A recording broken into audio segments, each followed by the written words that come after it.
Krueger and the coach on a Saturday. We're rocking and rolling, talking some Niners. How does the depth chart look post-draft? We get into it an awful lot. Welcome. Hope everybody's going to enjoy this. Let's go.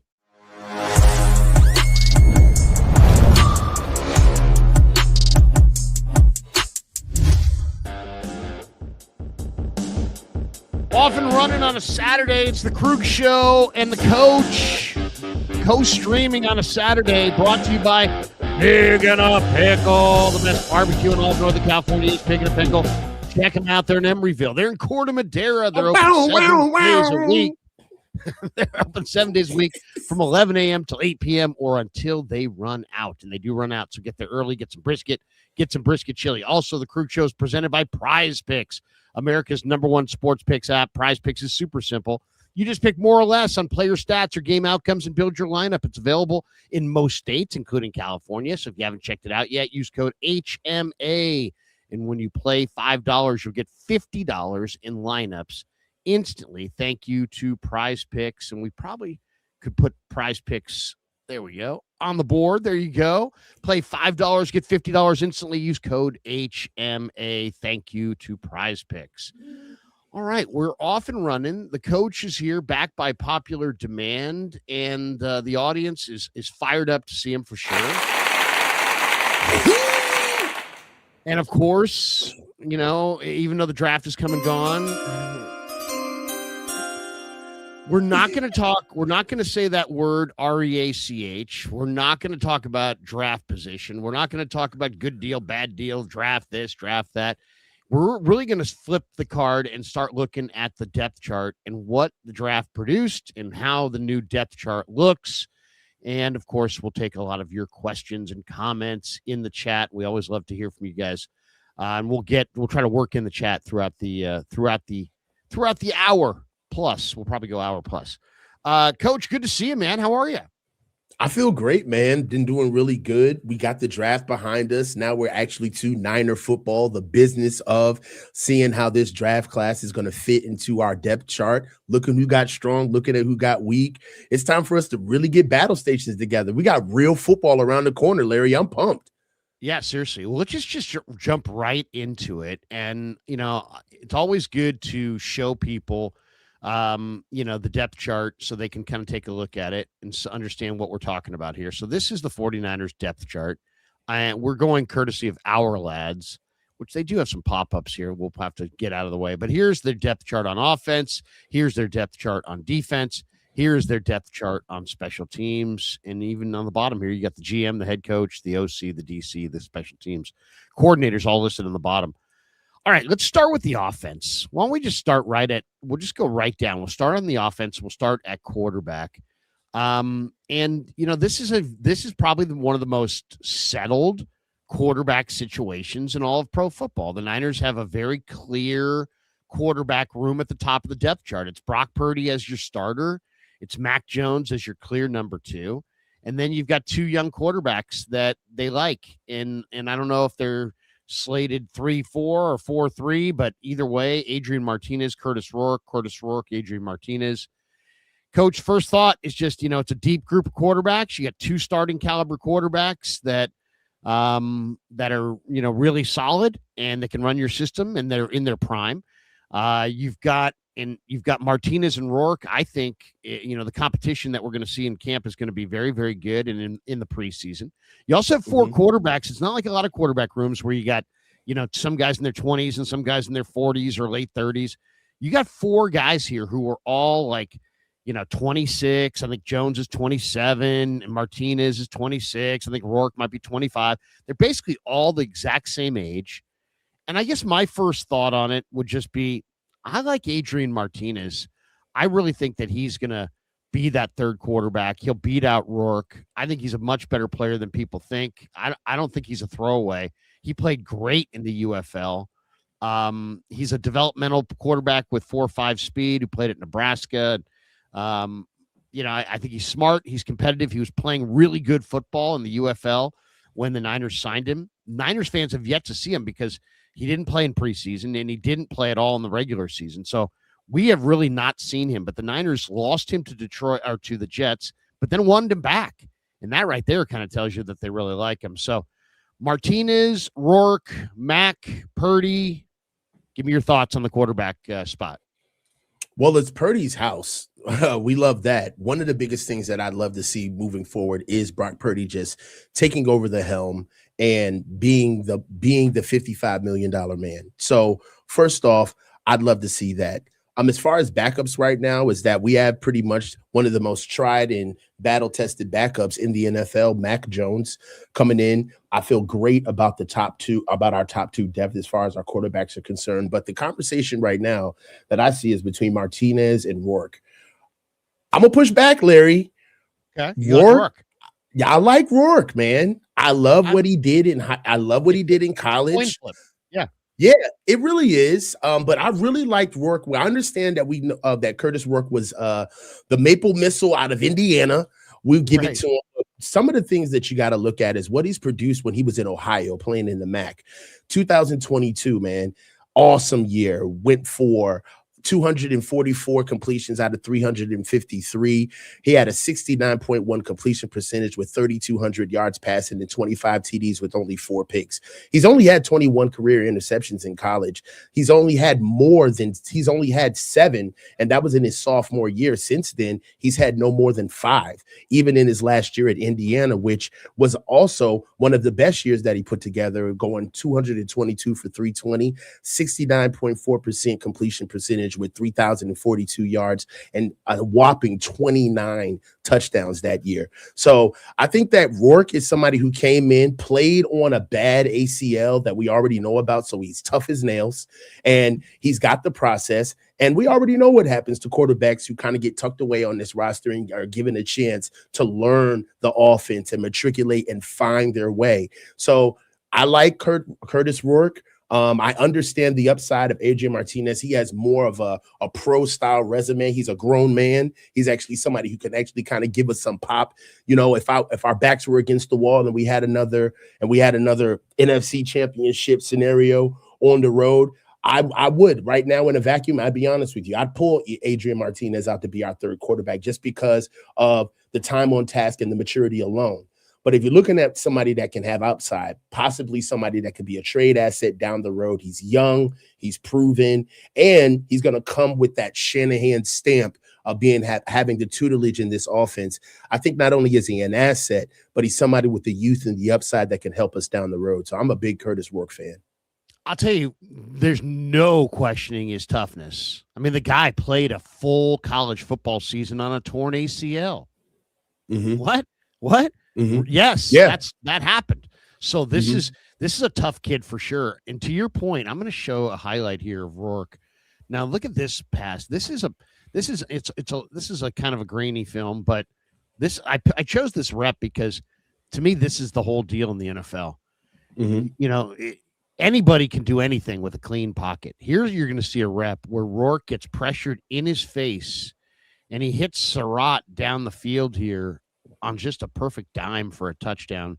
And this is the kind of play. And I also think it's a huge advantage, Coach. You kind of referenced it. I think it's a huge advantage to come into the league and been given the red shirt year. Like Curtis, just go figure it out. Go figure out where you're living, figure out how you're doing your laundry, how you're getting to the facility, you know, when we're practicing, all of it.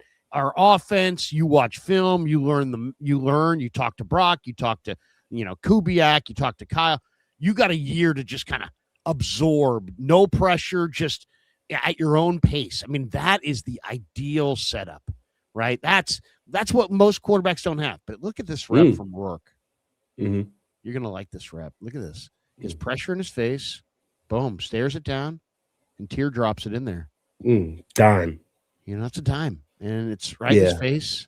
He's got pressure right in his face. He ducks it, gets rid of it, puts it right on there. Had Surratt 2 steps ahead of the corner. Little stop and go. Left the corner. Dropped it in there. Perfect. Can't throw it any better. So, I mean, I'm just one rep, right? I'm saying the guy's got the ability for sure. We've seen I mean, that's one thing that you love about something like that is the innate traits, right? That's fight versus flight. That's something that you can't really coach. It's how somebody's made. It's the fabric of a young man. So when you get that and you see it on a big stage and you get it at the quarterback position, it's something that you got to treat as an asset. So I'm a big Curtis Rourke fan. I think he can help us out down the road. And at the very least, like I said, be an asset for us down the road to see if we can do something with him. I'm seeing if I can look up. I'm seeing if I can look up a little Adrian Martinez so we could see just a little bit of Martinez, and just get one little clip of Martinez. I don't know if there even one exists, and if it does exist, it's probably going to be from the UFL, which is okay if we can find a UFL. I've got him throwing just like before the game. I'm kind of an Adrian Martinez fan. I like this guy in college. He ran around and made some plays. I don't see any video of him. So I guess now we just I got something right here, Larry. Do you put it up there if you got it? Can you, if you can put it up there, or you put it in the thing and I'll put it up there. But yeah, Martinez is got 4.55 speed, and he's athletic. And he's really competitive. He's really smart. He was kind of raw. He came to football a little bit later, and this guy was like, Martinez in the preseason game was so bad I moaned so loud it woke the dog. Yeah, for the Jets, you mean? Because he didn't play for the Niners. Yeah, here we go. So this is UFL tape. They exited the huddle. Here's Martinez over the middle, and it is to Sternberger. Well, Jay Sternberger connection here. He's got the speed. He's got 4.55 speed. Yeah, I mean, this guy's got 4.5 speed. And he's got some decent size. He's really athletic. But he also has some pocket presence. It's not like he's just going to run around. Deflected right into the hands of Jay Sternberger. Understanding they're doubling backside. Remember, coach. So there you go. You got a little bit of a feel for Martinez. So overall, I would say it's a really good quarterback room, and one that, obviously Brock is the number one guy, but, you've got a situation where Brock's had injuries throughout his career. Now you've got a guy that if you do have injuries, I mean, even if Brock had something minor, I would say, hey, you know what? Throw Mack in there. Because I think Jones is really, really good. And then we're going to see a pretty good competition between Rourke and Martinez. I would say there's very little chance, Coach, that anybody else gets added to the mix. I think what you see is what you get. I don't think they'll bring in a rookie or a fifth guy or anything. Unless there's an injury, I think what you're looking at is what it's going to be. And we'll get, if you're a 49er fan, you got to feel good, right? You got two quarterbacks that you feel can start, and you got two pretty good options to compete in camp for that third spot. And maybe the loser winds up on the practice squad. Heck, I'll say this. The way things are settled in Indianapolis with Daniel Jones, he's got a torn Achilles. If Curtis Rourke, let's just say we come out in the preseason, Coach, Brock looks great. Mack looks great. Martinez looks great. Rourke looks great. They all look really, really good in the preseason. I love it when you do this. I'm just saying, just for the sake of it. And now the Colts call, and they say, you know what? We're not going to have Daniel Jones for a couple months. What do you want for Rourke? If he plays well in the preseason, I think there's reasonable ability that they might be able to move him. I mean, not that they'll want to, but let's just say they all play great, and they decide, we like Rourke, but we like Martinez. I bet you I don't think there'll be a market for Martinez, but I think there might be a market for Rourke. Let me see Indianapolis. I don't think Indianapolis. Who's Anthony Richardson still on? Yeah. So right now they've got Daniel Jones at quarterback, Anthony Richardson Sr. as a backup, Riley Leonard as a third down depth guy, and Seth Heineken. Yeah, from Memphis, who's really smart. That's a pretty good, decent quarterback room. Now they're trying to get rid of Richardson. They're trying to trade Richardson. Of course. Right. But I'll say this, man. If I thought Rourke was a decent player, but not – I mean, well, first of all, what do you think of Richardson? Richardson is maybe the most athletic quarterback prospect the league's ever seen as far as height, weight, and speed. He is a legitimate 6'4", 245, and a legitimate 4.4 speed guy. But he's also really raw as a quarterback. But he has shown some amazing things in highlights. but his feel's not great, and he needs more time. But I'll tell you, Coach, if at the end of the cut down, if Rourke looked pretty good but not great, and you thought he was a pocket passer, and the Colts called saying, "Hey, we'll offer you Anthony Richardson and a 5th-round pick," would you do it? I think I would do it. Yeah. I like the idea of Anthony Richardson in a package on the goal line. Yeah, I have a wild take up. I don't even think this is necessarily wild, but go ahead. Anthony Richardson, I think he's playing out of position. What's his position? I think he's an H. I think he's a tight end. I think that he needs to salvage his traits. He has a lot of great traits, and he needs to go ahead and Logan Thomas it, baby. He needs to go ahead and play tight end. I think that what you're saying right now is the truth, and really the biggest thing for me is it's not the injuries, it's not the processing, it's not even his arm, it's the feel. He doesn't have the feel of a quarterback. He's just disconnected, right? His feet don't match with his upper body. He's not necessarily an accurate passer, and because of his physical traits, he's going to be requested to do a lot of physical work inside of any offense that he gets in, a la Cam Newton, right? And he's nowhere near the type of quarterback Cam Newton was, right? So unless you want to take a lot of abuse just to stay at a position, I think that he needs to make a business decision and switch positions. I don't think he's a quarterback. Do you think he's tough enough to play tight end? That would be the question I have. This guy took himself out of a game. Remember? I knew my man was going to get me. Put up profit charts L26. I was waiting.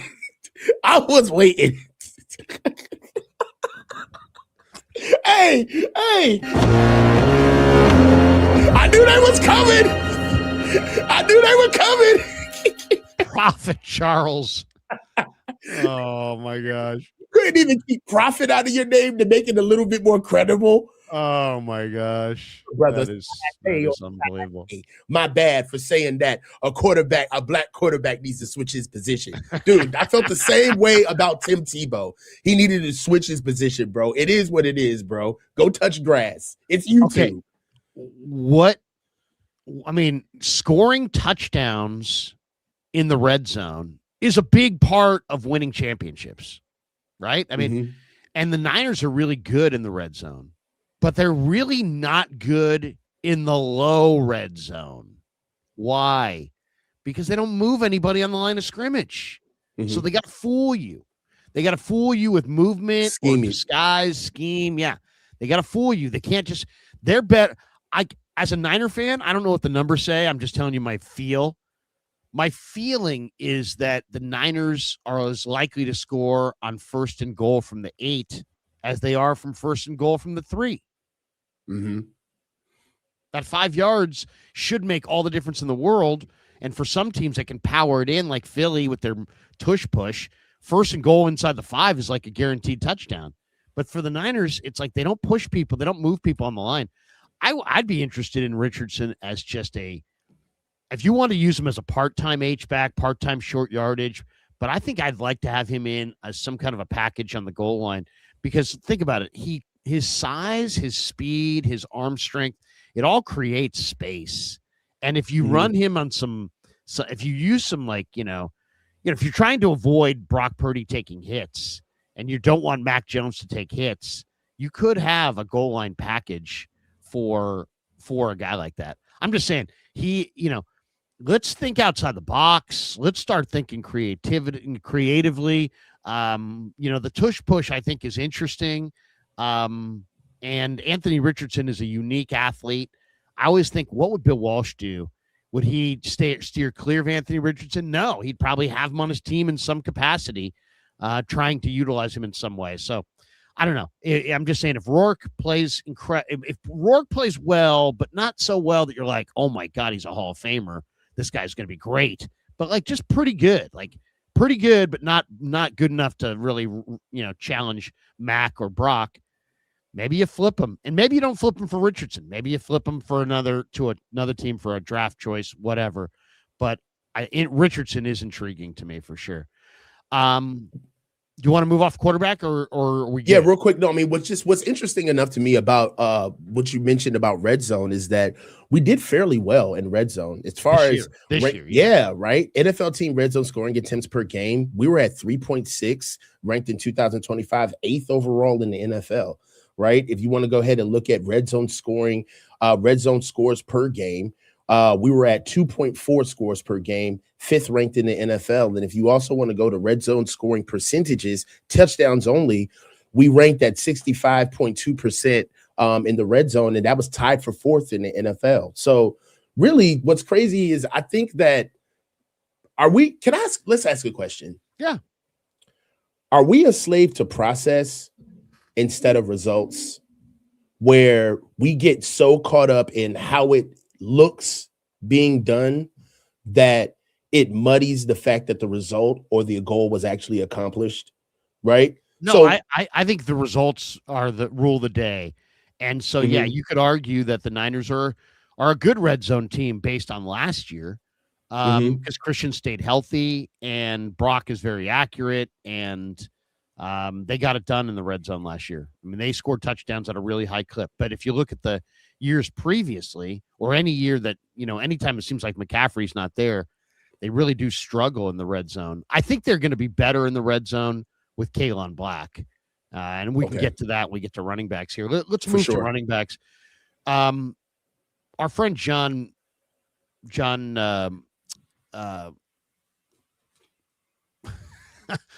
John Middlecoff has a video out on the what's it called? The volume, I think it is. Yeah, he's on the volume.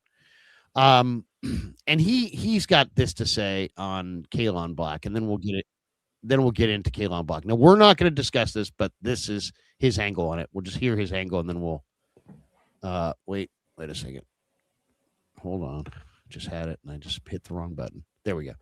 Okay, here we go. We'll play this little soundbite, and then we'll talk running backs. Here is John Middlecoff, former NFL scout, a Niner fan, talking about his perspective on the whole Kaelon Black controversy during the draft.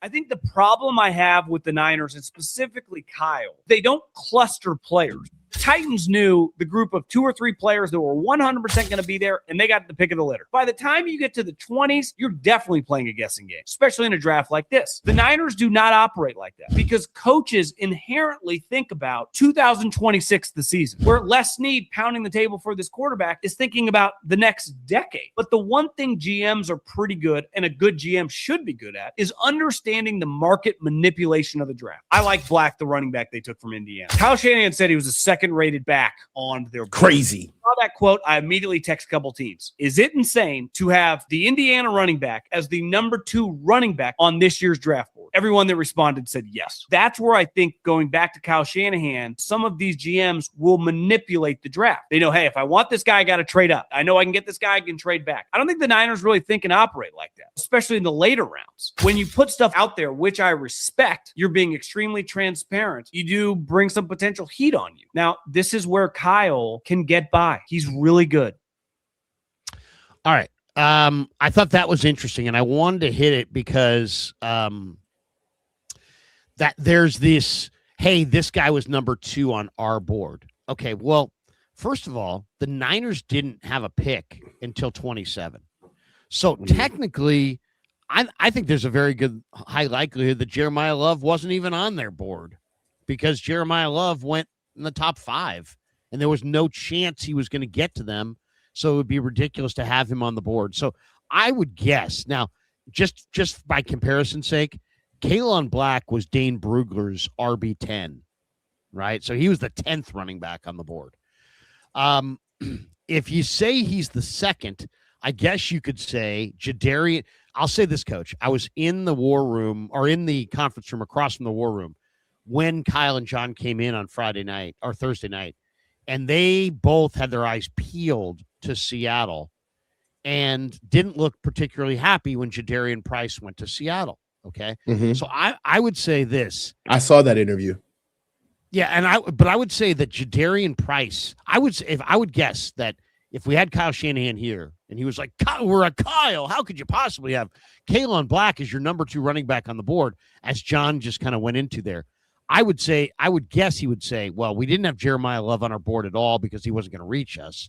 So we had Jadarian Price first, and we had Kaelon Black over Mike Washington because they did take Kaelon Black over Mike Washington, Emmett Johnson, Katron Allen, Jonah Coleman, Damon Claiborne, Nicholas Singleton, Eli Heidenreich, the 9 running backs that Brugler has in front of Kaelon Black. The Niners took him in front of all of them. They took him second behind Jadarian Price. So I think basically on their board, they had Price number 1 and they had Black number 2 over Mike Washington. Now, if you say, why is that the case? How is that the case? Mike Washington had 10 career fumbles. Kyle Shanahan literally picked up Brian Robinson the day after this summer. Isaac Rendo fumbled 3 times in practice. Kyle Shanahan hates fumbling to such a degree that if he sees it, it's like he just runs from it. And I just think that Mike Washington, who is, I think, the better prospect, to be honest, probably was lower on their board because of the fumbles. That would be my guess. But I thought it was an interesting quote there from Middlecoff. And I understand where the Niners are coming from there, because my guess is you can't have Kaelon Black in front of Jeremiah Love or Jadarian Price. They were 1-2, and they both went in the first round. But I think he's basically saying, hey, we had him number 2 because we didn't have Love on our board, and we went Price and then Black. That would be my guess. Okay, so what do you think? That's fair to say that the reason why he was number 2 is that we had certain running backs not even on our board to begin with. Right. So that actually kind of shrinks down the aggregate of what exactly is their guys, their scouted guys. And it's not I get crazy that. After that. It's not quite as crazy.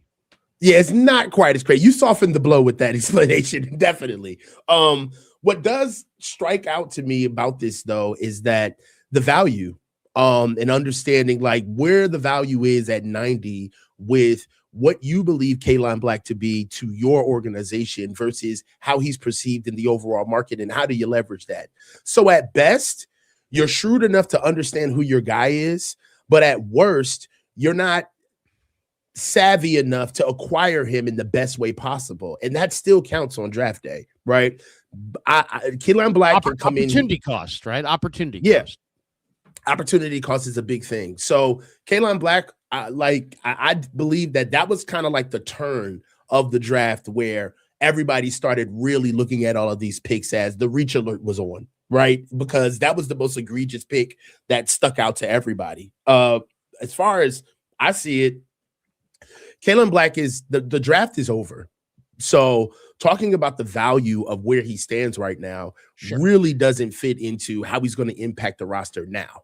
So look, they also the precedence around the pick that matters too, right? It's not as if he was just some running back picked in the 3rd round. This guy's got a whole body bag of running backs in a closet that we have had for years. So it is something that we definitely need to look after. I do believe that he can help us out in the stretch. I also think that I do want to give Kyle credit. I think that Middlecoff is right. Kyle doesn't owe us an explanation. He really doesn't. And he didn't have to be as transparent to tell us where they had Black on the board. So one thing that I will say is that by him exposing that, it's going to be really hard for you not to get any type of production out of a back that you literally had number 2 in the draft. So I'm ready. I'm kind of holding his feet to the fire. Like, I'm ready for Kaelon Black to play. We had somebody in the Kyle fumbles everything. I saw that too. That was fire. Kyle. How about this one? I'm a big Kodak Black fan, man. I got transporting. I got transporting in my my Apple Music. Word. It's one of my songs there. So I'm down with Kodak Black. All right, look, Scott McLuhan. I don't know if you saw the McLuhan piece. It's a really good one, by the way, Coach. And anybody should check it out. It's Matt Barrows sitting down with the former Niner GM. It's on The Athletic, so it's behind a paywall. So for those of you who can't get behind the paywall, let me just share a little bit of this with you. Scott McCloughan does an annual piece every year, Coach, where he sits down with Barrows and talks about the draft picks, right? And this year he only saw 2. He only saw Stribling and Black, and he really liked Stribling more than Omar Cooper. But this is what he said about Black. He's like, he called Black a solid backup. He thinks he's a backup. He just doesn't have the it factor, McCloughan said. Everything's above average, but nothing's really good. And he split time in Indiana's backfield, and that coach Cignetti is not going to split time if they've got a legit back. McCloughan said he wasn't concerned that Black only caught 8 passes. He was far more prolific as a pass catcher at JMU. He had 44 catches in 2 seasons. He said the quarterback was so good at Indiana, they had receivers too, that he would pinpoint. And, Frank Gore didn't have many catches coming out, and he could catch the shit out of the ball. McCloughan then goes on to say that he liked Black's toughness, especially in the way he broke tackles and finished runs. This is a great stat, by the way. 646 of Black's 1,034 rushing yards came after contact. I mean, that's really what the guy does. I mean, that's really who he is. But anyway, he goes on to say, I wasn't negative on Black, McCloughan said. It was just he's not a starter. I would have rather taken an offensive lineman or a defensive lineman or a corner or a big wide receiver because they were on the board still. I think the 49ers could have waited to take Black, but still, to each their own. If you like somebody and you've got the pick and he's on your board, take him. So, and then he points out that he thinks Jadarian Price is better than Jeremiah Love, and said that, this is what he said about Price. He says, I'm telling you, Price is going to be a better player than Love. I think he's Nick Chubb, who we took in Cleveland and who was really, really good until he blew his knee out. Thank you, Minka Fitzpatrick, by the way. So, okay. McCloughan kind of describes Black as a backup. And I do understand that. He played a part-time role at Indiana, but I think this guy, I love the player. I understand why the Niners fell in love with the player, because he's got tremendous heart. He's got tremendous drive and his power in his legs. I think he's going to be a very good short yardage runner. I think he's a better receiver than he ever demonstrated at Indiana. And I just think that he's going to be, Coach, and I know that it takes a lot of trust from both Kyle and Bobby T for running backs to get on the field, more so than trust at other positions. If Bobby T doesn't believe in you, you don't get on the field, period. And he doesn't care. He doesn't care about, you're going to run Christian into the ground. Then he'll run Christian into the ground. He's not putting you on the field if he doesn't believe in you. And I think it has a lot to do with your blocking and your ability to not make mental mistakes. I think Kaelon Black is going to be really good. Jordan James, I don't know. Garendo, I really don't know. I mean, he's the most talented guy who hasn't done anything. And then I kind of like Sincere McCormick. You also have Patrick Taylor there. Juice is coming off of, I think, his best year in a while. How do you see the Niner backfield? All right. Even after this entire conversation, yeah, you're going to look at me crazy, but I got Kaelon Black as our runaway number 2. I do too. I think it's not even close. What we really have here is a workhorse back. That's what he really is. He just doesn't have the miles on him, which is cool. It's all right. Everybody's got to take a truck off the lot sometime. So you don't got to judge him by his mileage. All right. But that is something that the only thing that worries me about him, right, as far as what he is. Now, if you want to take him as your number 1, do all everything back, then we can have tons of conversation about what he isn't, right, and what he can't do. But as a number 2 back, he's pretty much going to be the strongest dude that we have on this team, and he's going to make a name for himself in the NFL after a lot of film that I've been watching. The only thing that really gives me a knock on him is that he's never carried the ball more than 186 times in a single season. All right, so that leaves some questions there on whether he can handle volume if we ever put a full load on him. He's a little undersized, all right? He's 5'10" in cleats. I'll give him that. But that 210 is legit. He's every bit of 210. All right. He's jacked. He's strong. 415 bench, 500 pound squat.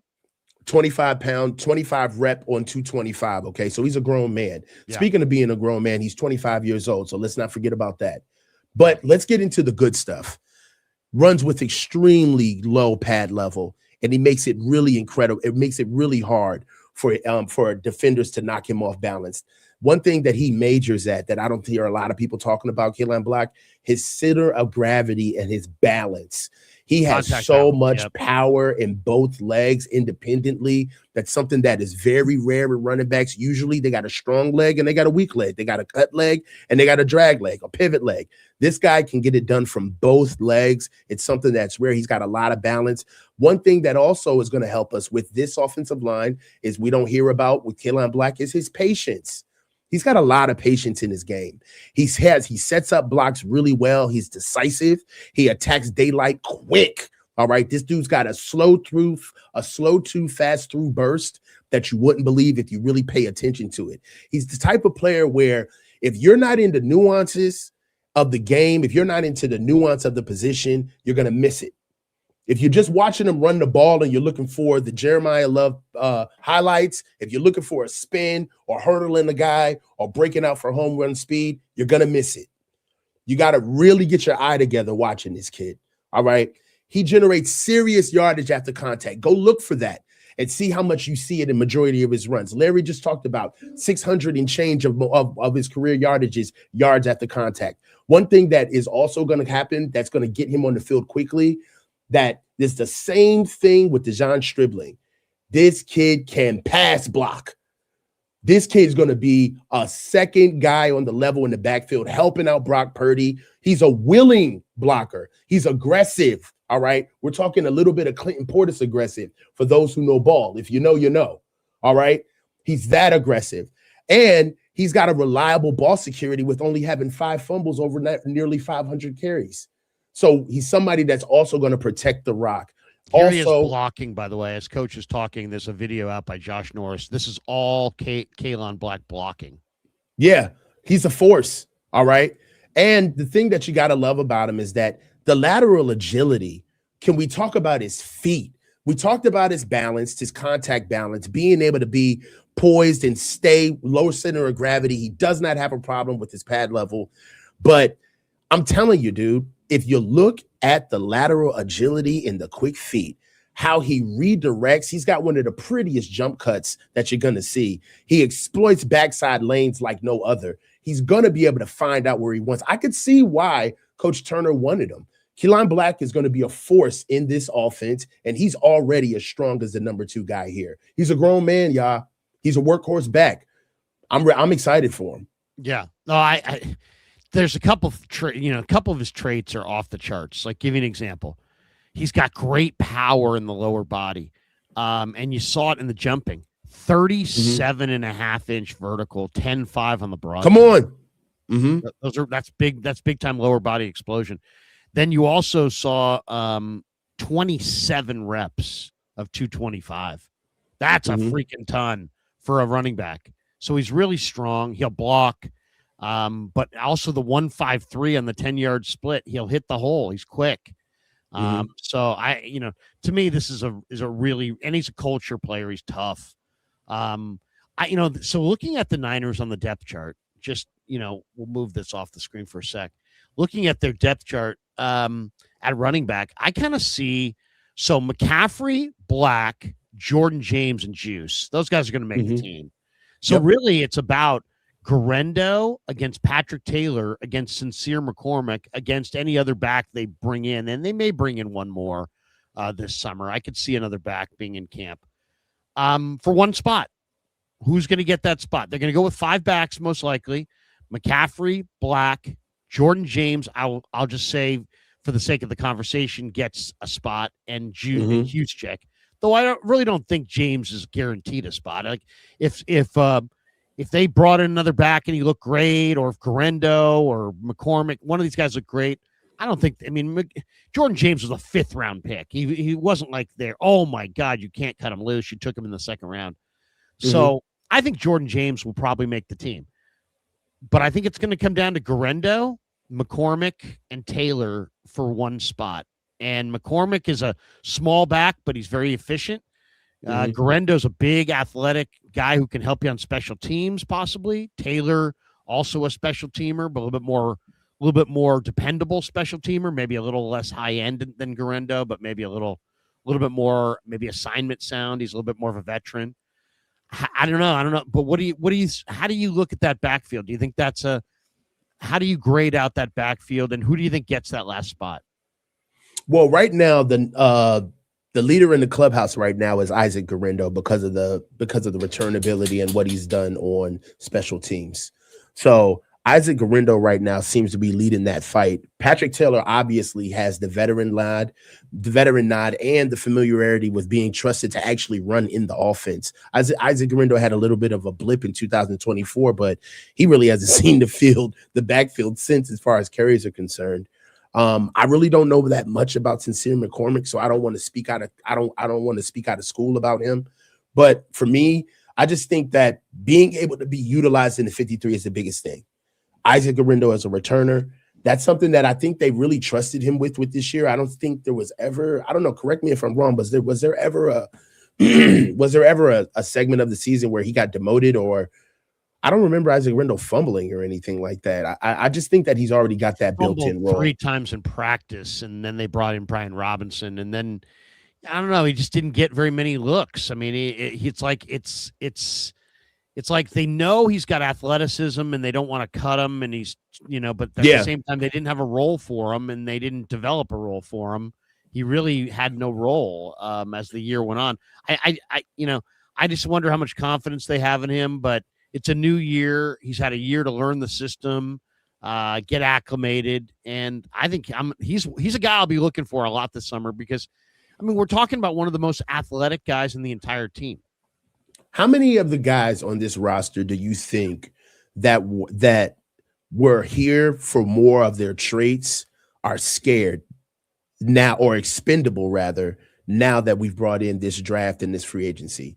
I kind of get the feeling that before we had a lot of runway for guys like Jacob Cowing and Isaac Guerrero and Ricky Pearsall, because we saw that, hey, this is in a way, this is our future, right? They got the most potential juice to help us out along the way.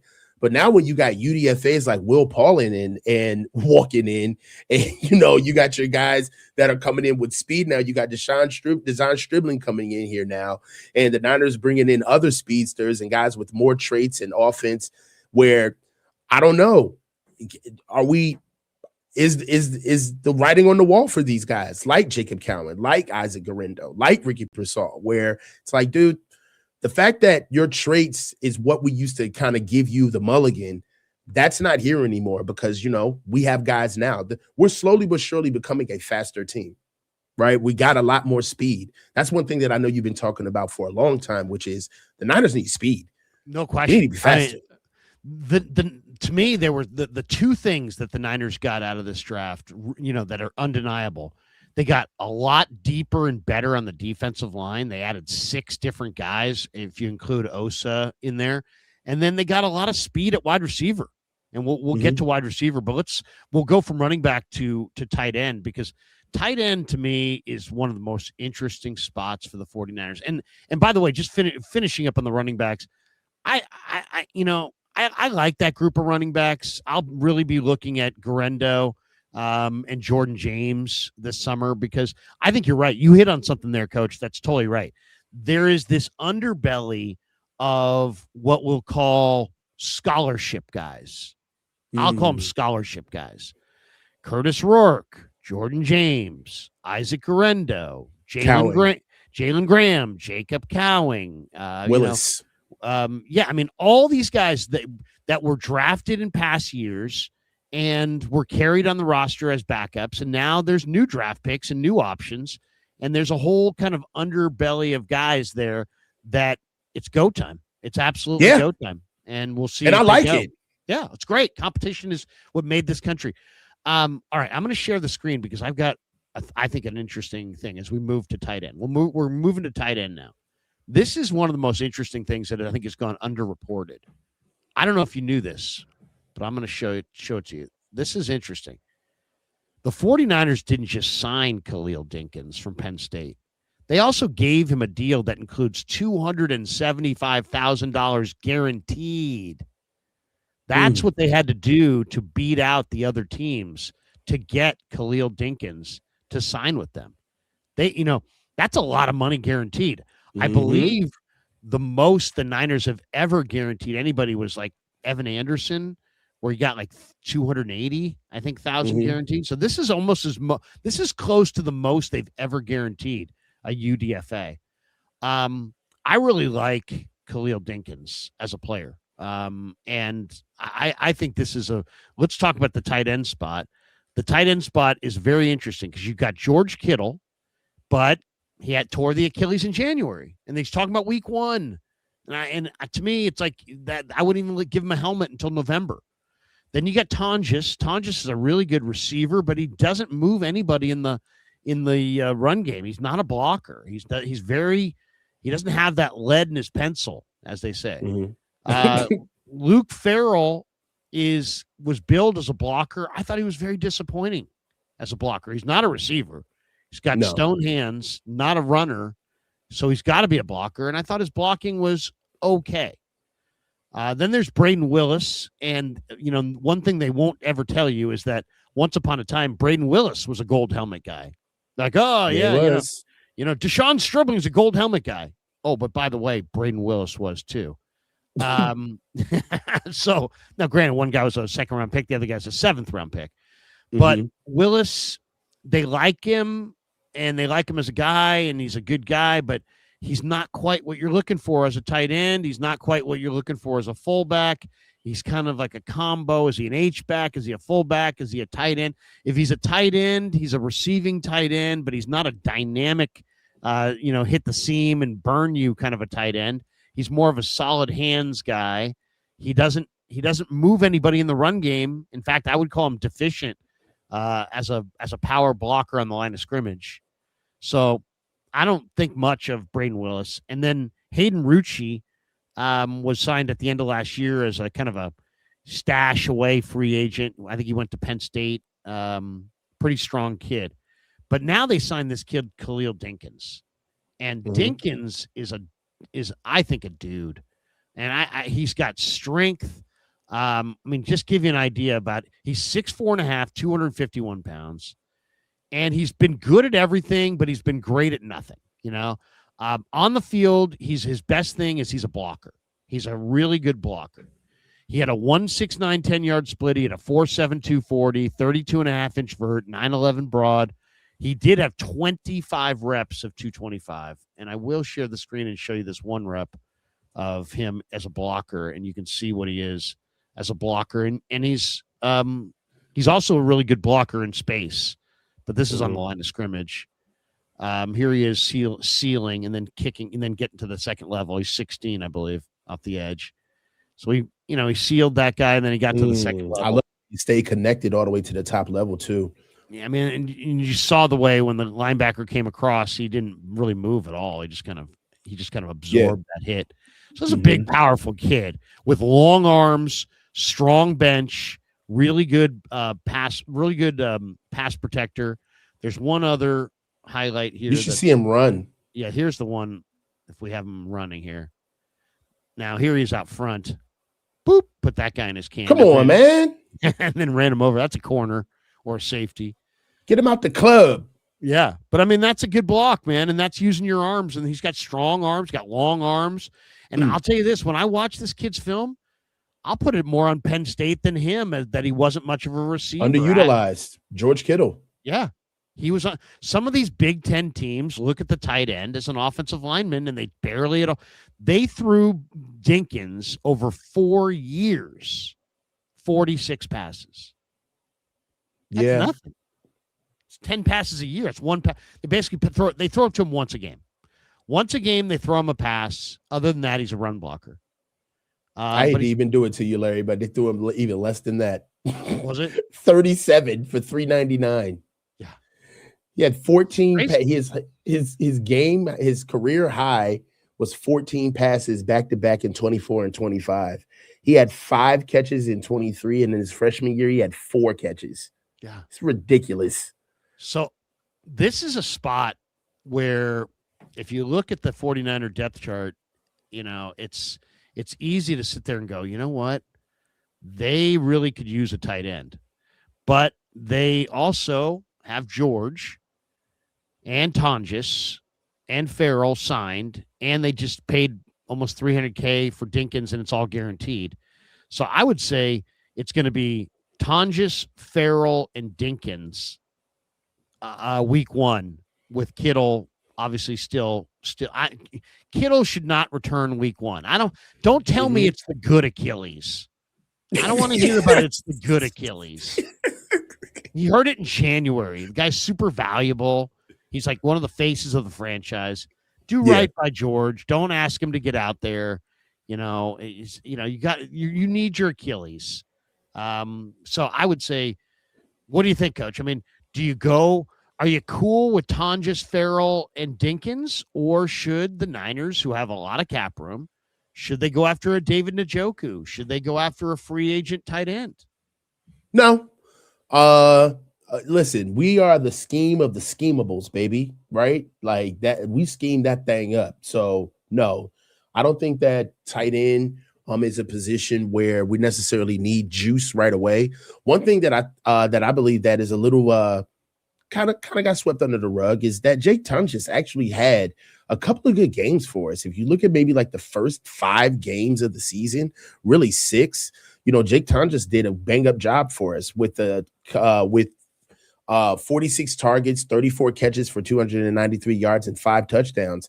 We're forgetting about him having a touchdown and saving our bacon in week 1 against Seattle, then turning around with Jacksonville and scoring, and then back-to-back with the Rams as well. So Jake Tonjes has shown time on task. Also, these games where we were utilizing Jake Tonjes were some of the first catches that he had seen in his career. So I'm kind of seeing that the Niners have a type. They love underutilized tight ends who have an upside in receiving, and they surprise the league with it when they pull it out in game days. So yeah, I like Jake Tonjes being there. I do believe that he can help us out, which what I talked about those first 6 weeks of the season when George Kittle was down and Jake came in and did a fine job. Like you said, Luke Farrell, they bring him in as a blocking tight end, but I'm not necessarily too thrilled with his blocking either, to be real with you. I do believe that there's a path for Khalil Dinkins to be the number 2 tight end, honestly. They just got to give him a shot.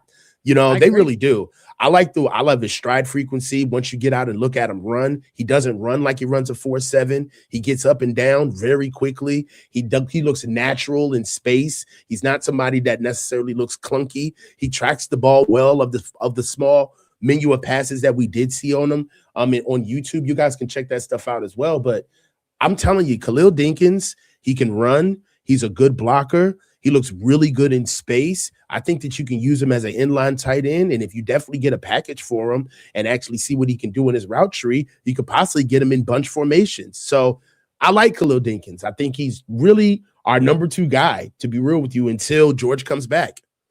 There's a lot to like here. First of all, he was in line as the wide tight end 61.5% of the snaps. They ran a gap scheme, so he's going to have to learn a different scheme.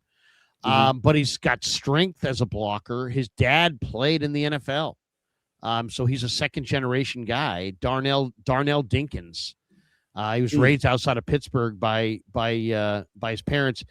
His dad went undrafted in the 2000 draft. He played a minor league football role and then signed with the New York Giants in 2002 and carved out an 8-year NFL career. He played with the Ravens, the Browns, the Saints, won a Super Bowl in his final season with the Saints. So it's an athletic family. Khalil's older sister is an all AAC volleyball player for Tulane. His younger brother's a rising senior safety at Temple.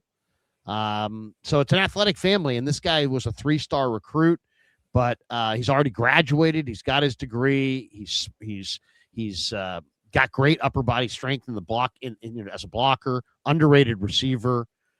To me, as an undrafted player, there's a reason the Niners gave this guy almost $280,000. I mean, it's like, because they really like him.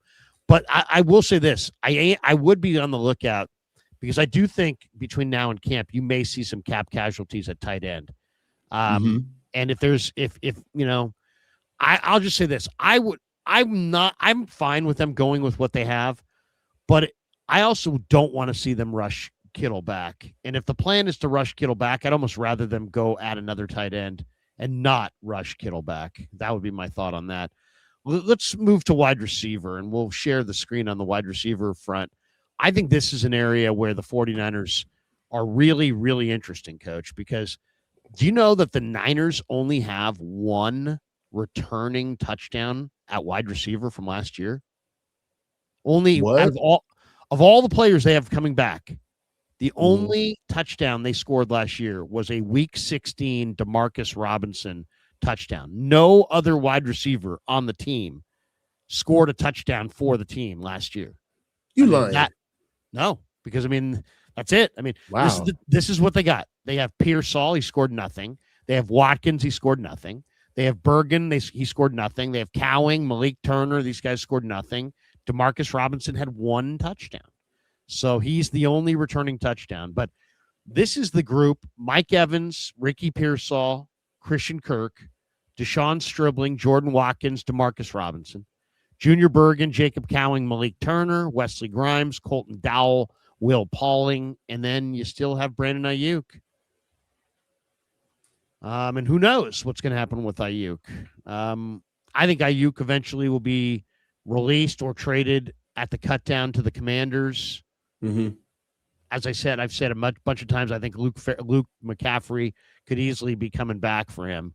I also think that if the Commanders put Ayuk on their roster, if you look at their wide receiver depth chart, Luke may get cut, so he may wind up just, on the street. But this is interesting. I like what I see here. Why? You added two veterans in Evans and Kirk. Mm-hmm.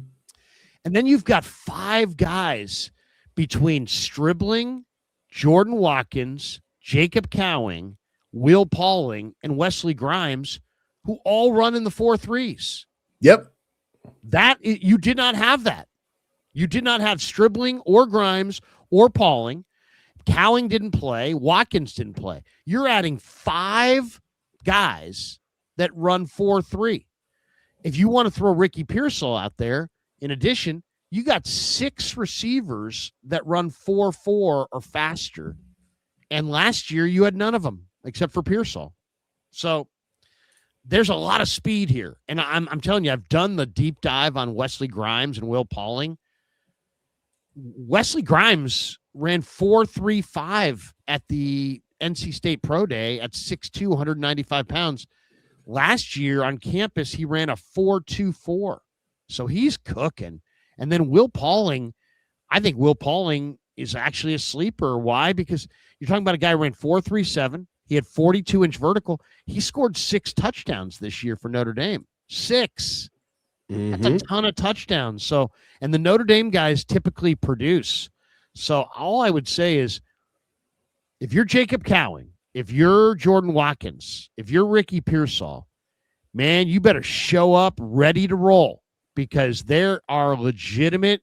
The Niners could go with 5 receivers: Mike Evans, Christian Kirk, Deshaun Stribling, Demarcus Robinson, and they could go with one of these other guys. They could go with Wesley Grimes if he looks great. They could go with Will Pauling. There's no guarantee that these young receivers that haven't done a whole lot and clearly have not impressed Kyle, there's no guarantee that any of them are going to get a roster spot. Obviously, Pearsall has got a great chance at a roster spot as a former first-round pick, but it's not guaranteed if there are better guys, and there's going to be a good competition here. This competition in this summer is not going to look like last summer. There's so much more athleticism here than they had at wide receiver last year when they were bringing in Malik Turner and Isaiah Nayer and guys who were really raw, guys with traits but no production. Wesley Grimes and Will Pauling have production. So does Stribling. Yep.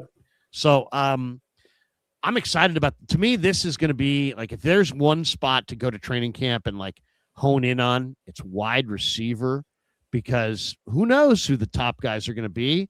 They may go with 5, they may go with 6, they may go with 7, and it could be very, very volatile. So I love Jordan Watkins. I think he's going to make it, but you never know. You just don't know. Yeah. My biggest listen, Ricky Pearsall is safe because of the investment, because of name cachet, and he does have upside, right?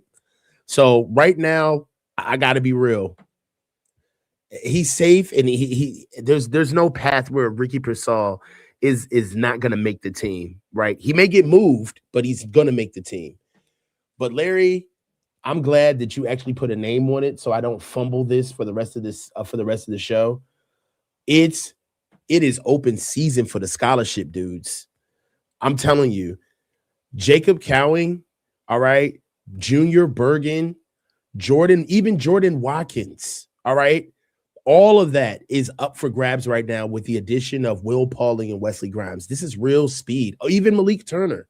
This is real speed that they're adding in. And as far as leadership, Will Pauling's coming out of Notre Dame, which was a captain. He's a real shifty guy coming out who's known to actually be a leader to help out that Notre Dame squad. One thing that I love about him is that he's a first down merchant. That's something that he does in spades. Will Pauling also, he's a controlled slot receiver. He's an absolute chain mover, and he brings quick routes and separation skills to the offense. One thing about him is that with the converting in his game, he's a first down maker. He's just somebody who you really can make that extended handoff guy where he majors in finding zones and getting open. I'm gonna tell you right now, these guys, we got a lot of speed. Will Pauling is also, I know that we talked about Wesley Grimes. I think he's about 6'2", 200 pounds, Larry, if I'm not correct, if I'm not mistaken. Yeah. But Will Pauling is not a small guy either. 5'10", 195 pounds. He's shifty after the catch. Like I said, he's a void finder, what I was trying to say as far as finding zones. And also another thing too, he's got punt return experience. So this is another guy that I believe can help us out to be able to be the instant speed on the field that we need. And then also guys like Will Pauling are a red zone threat as well. And he's tough as nails. So it's going to be a really good wide receiver class coming in to see how the competition bears out for camp. We'll show a video or two here. We'll stop showing this. Here is for those who are like, hey, I've never heard anything about this kid Pauling. Tell me more. Hold on, let me help you out. They're saying I don't think they're realizing, that Jawan is gone and everybody's worried about we lost third in Jawan. Well, it's just third in Dazan now. That's all it is. That's what it changed to, guys. Here's Pauling, who looks pretty jacked. He's only 5'10", but he looks pretty jacked. 4.37 right here. That's not bad. He's moving pretty good there. There's another video here for Pauling, where he played. This is, he's a Wisconsin transfer. He came in. Jaden Greathouse for Notre Dame got hurt this year, and Pauling was in the portal. And this guy came to Notre Dame and he produced. Let me show you one more up top. Bomb from Notre Dame's quarterback to Will Pauling.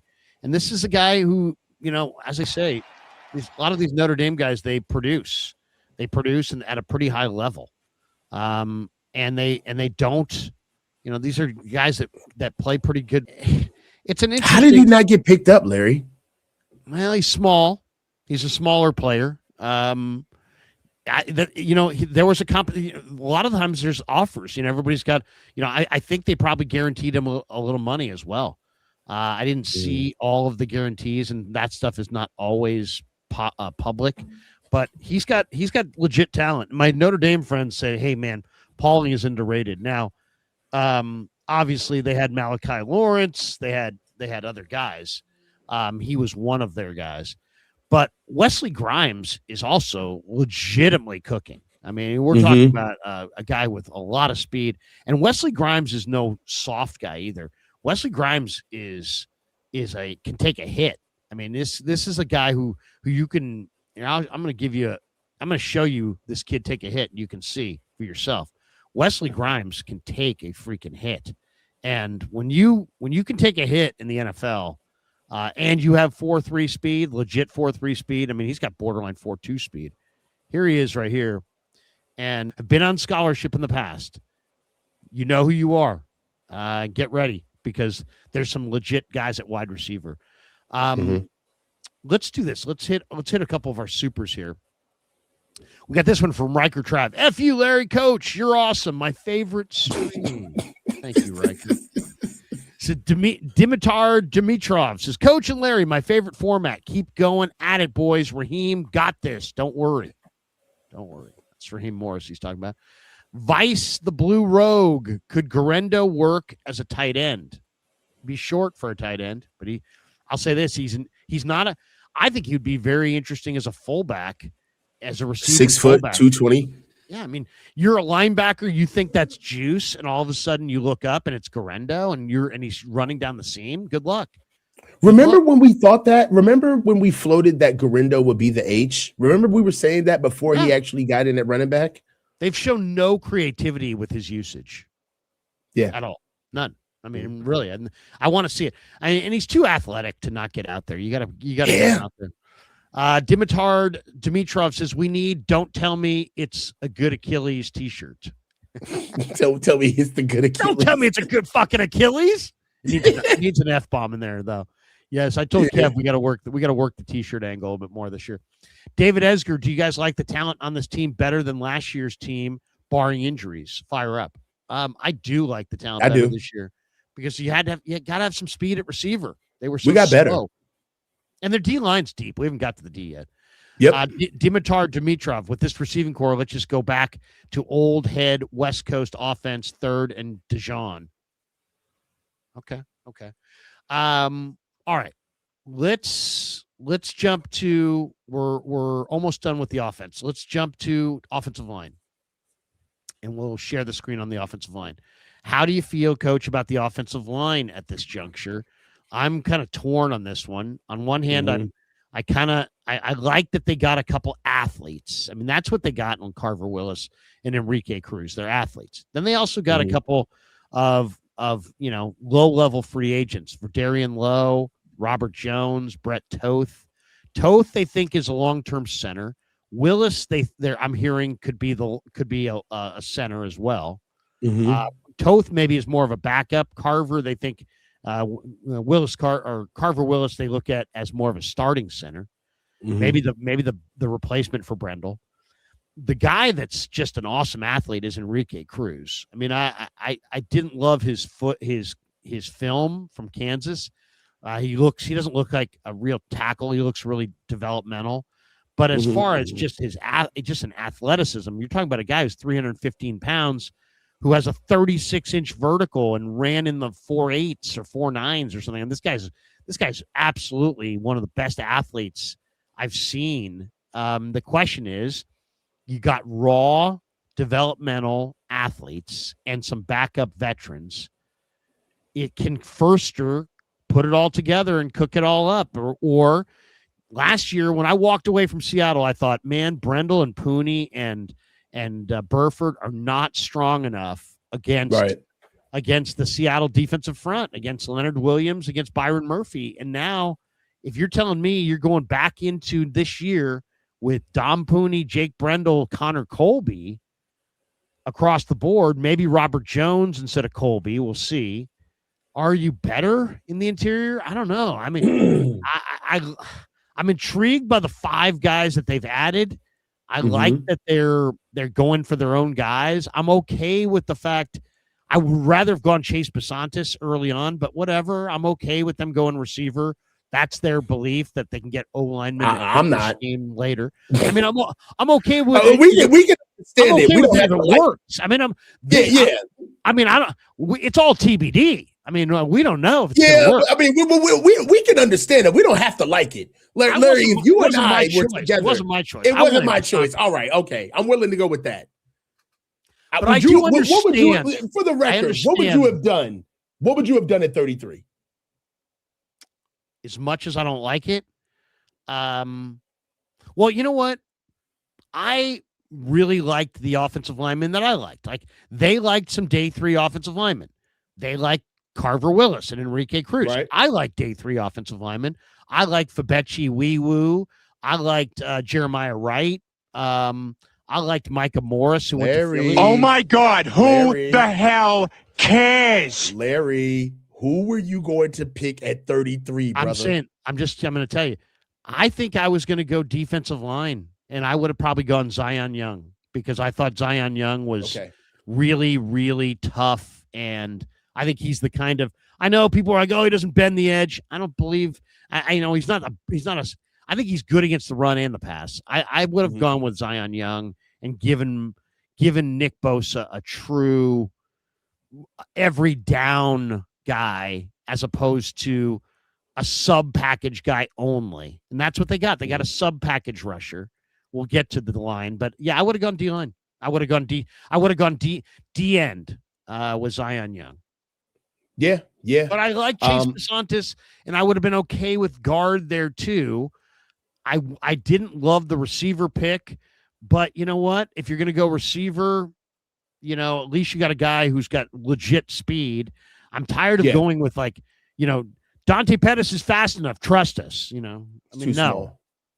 You know, so I do like. I mean, Chase DeSantis was there. But, I like Stribling. Like we've mocked him. So Stribling, I don't have a problem with the player. Chase DeSantis was there. I would have loved to go on Christian Miller. Strong defensive tackle would have been nice, but they, you know, they did get Grayson Halton later, and I like Grayson Halton a lot. So I'm okay with that. But you know, here's my reason I wouldn't have gone wide receiver. I love the day 3 wide receivers, and you know, heck, I just told you I love Wesley Grimes and Will Pauling as undrafted guys. There were all kinds of day 3 wide receivers that they could have gotten instead of Stribling. But whatever, it's not that big of a deal. I guess my thought on the offensive line is to be determined. I mean, this is going to be a great camp. If you like to watch offensive line competition, it's going to be a great camp because guess what? Verdarian Lowe, Robert Jones, Brett Toth, Carver Willis, Enrique Cruz, they can't all make the team.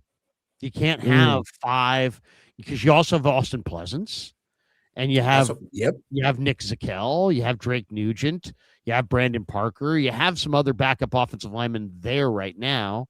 I guess you could cut all of those guys and just go with Verdarian Lowe instead of Pleasance and go with Robert Jones inside. And so we'll see. You mentioned, guys on the second year who are no longer on scholarship. I think one guy that maybe will surprise us is Connor Colby because Connor Colby, I think Connor Colby doesn't have any deficiency. I think he's got enough strength. I think he's got enough game. I think he's got enough quickness. I think he's fine at left guard. It's just a matter of can he progress from year 1 to year 2, or is Robert Jones going to beat him out? So we'll see. It's going to be a good competition, though. And at least they have options. Like if Brendel sucks, you have Toth, you have Nugent, you have Carver Willis, you've got other guys, you've got Zakel.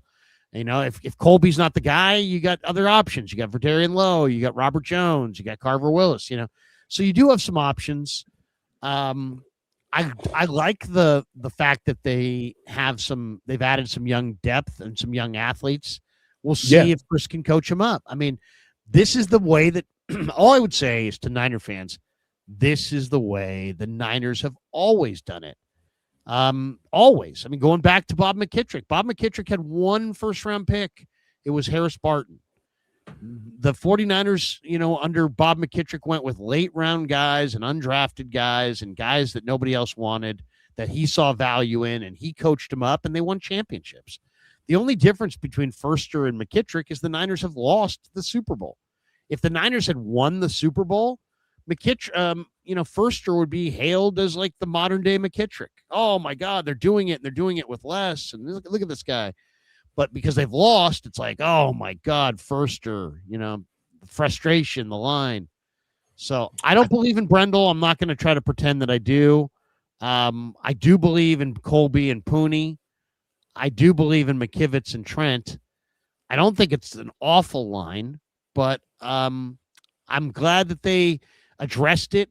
But man, it really feels, Coach, like they just said, you know what? Let's just throw a bunch of guys up against the wall that we think are talented, and we'll just see if any of them stick it out. And so you got 3 free agents and you got 2 draft picks, and we'll see. Yeah, I mean, really the same theme for this group as well. Scholarship guys, right? So I don't necessarily see a lot of competition across the whole offensive line. Obviously, the left guard position is up for grabs between, I think it's a little smaller of a competition. It's going to be Robert Jones and Connor Colby, basically a one-on-one to figure out who's going to get that left guard position. But outside of the first line of depth for the offensive line, it's really on that second line of depth where you got a lot of movement that could possibly happen due to competition. Somebody that's kind of been a lovable loser, that's a little bit of a mascot for us, that needs to start paying his weight. Nick Zakelj. You can't get roommate privileges forever, baby. All right. So we got to figure out what we're going to do with that. Veridian Lowe is here. I think that's going to be a direct challenger to Austin Pleasance, who actually gave us really good time when Trent was out. But Veridian Lowe can actually come in and be our backup de facto swing tackle if we need it. We already saw what's happening with Carver Willis and the Brett Toth. Carver Willis and Brett Toth going at the possible competition for Jake Brindle. I'd be looking to where Jake Brindle started coming off of reps and Brett Toth started stepping up. That'd be something to pay attention to. But also, I think they're going to get a little more bit more bang for their buck if Carver Willis actually emerges as somebody that can fight for the center spot, because he can play guard too. Right. So if you he's supposedly good in the run game, coach. Yeah. Carver Willis is supposedly really good in the run game. And the question about him is he a pass protector? He was a left tackle for UW, but they're going to move him inside. Right. But, it's funny. I talked to my buddy, Dave Softy Mahler, who loves, he's a big Huskies guy, does pre and post game. And he said that Carver Willis was a really good player for them. I don't know. We'll see. He's, he's a little underdeveloped physically. He was 255 pounds when he got to college, and he has torn his right MCL in 2025. So he's already had a major injury. So, he wasn't my favorite player. I'm not going to pretend that he was. He's 6'5", he's 300 pounds, 32.5-inch arms, 26.5 on the vertical, 23 bench press reps. Dane Brugler's like, he's best when he's sealing and finishing in the run game. But his ability to stay on the NFL field will depend on how he pass protects off the edges. Now, he's not going to be a pass protector off the edges. Brugler says he projects as a backup swing lineman with the upside to be more. The Niners see him as a developmental guard. I didn't love the pick in the 4th round, but you know what? If he's a tenacious run game, guy who destroys people in the run game, then maybe it's a great pick. We'll see. I will say this, once again, people banging on Lynch and even Shanahan.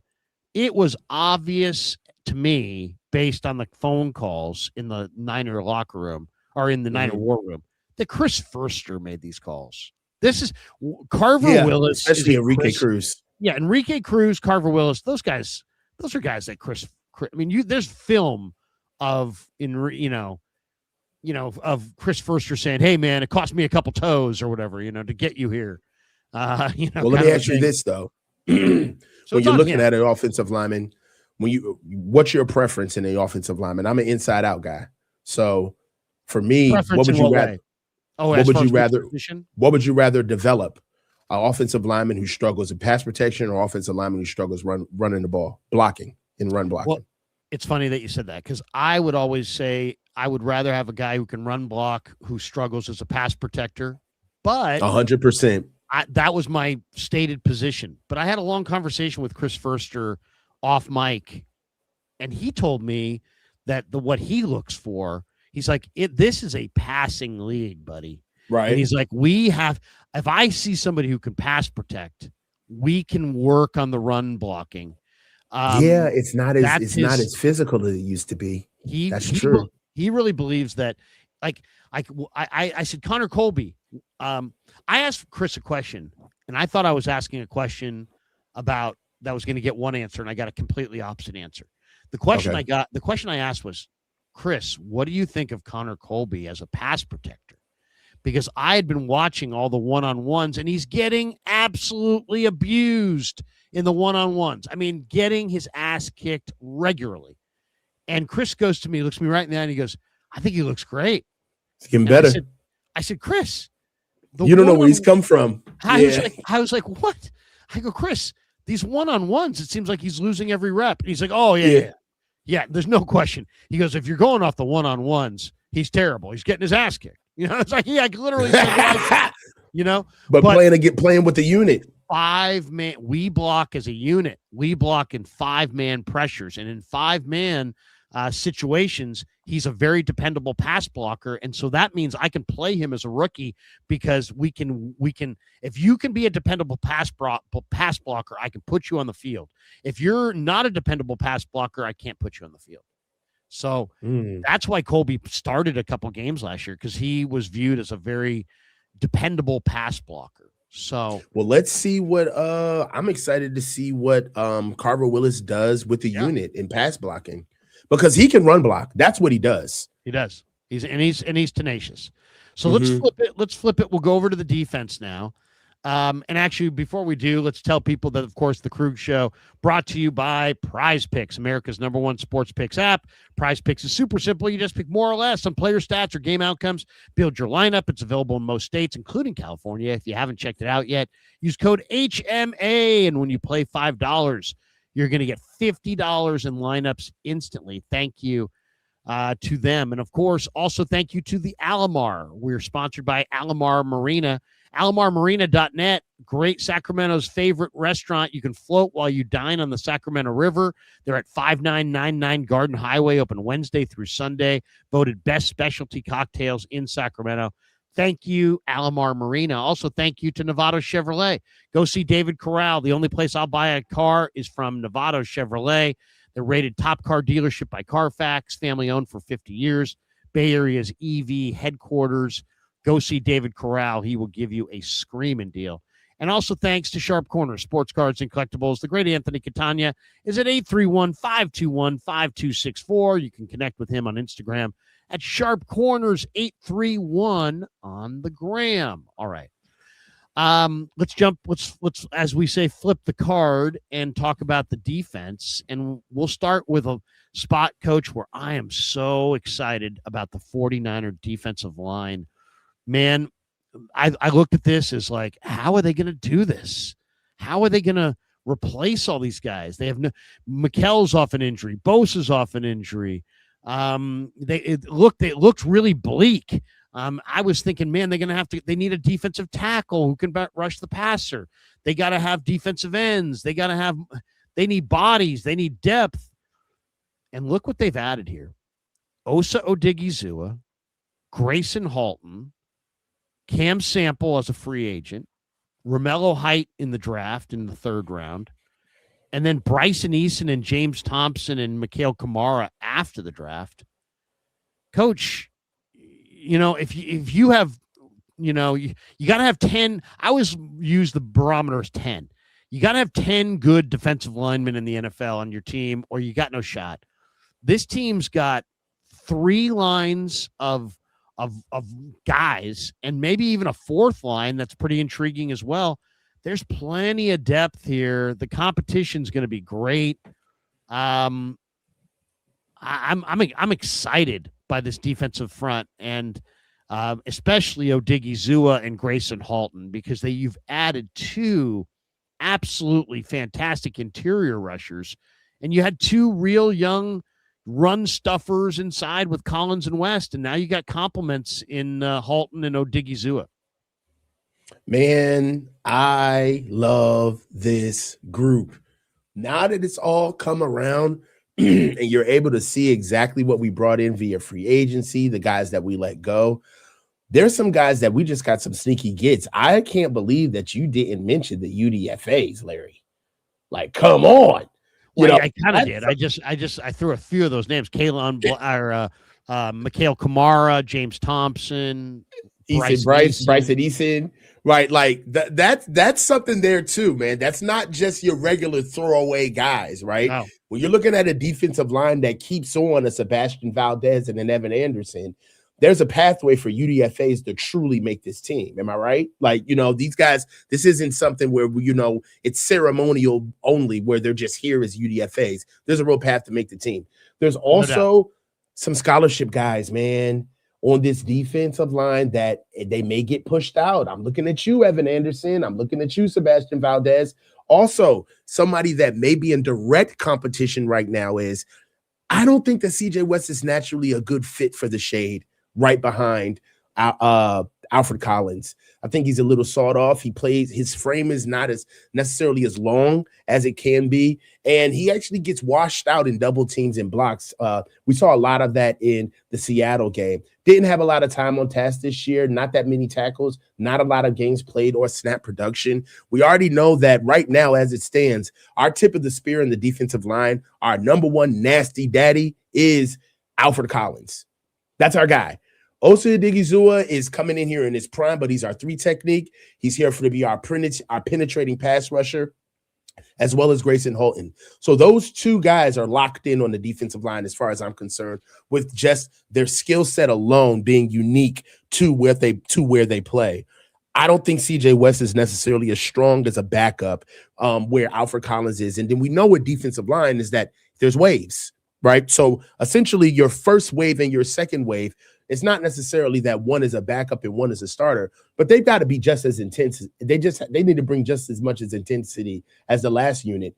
So I'd love to see James Thompson Jr. start making some noise and seeing what he can do against Evan Anderson and CJ West to try to get up on that line. He's not going to play the 3 technique. He's not necessarily a penetrating defensive lineman, but at 6'5", 305 pounds, 36 reps on the 225, 4 years of Wisconsin, coming in out of Illinois.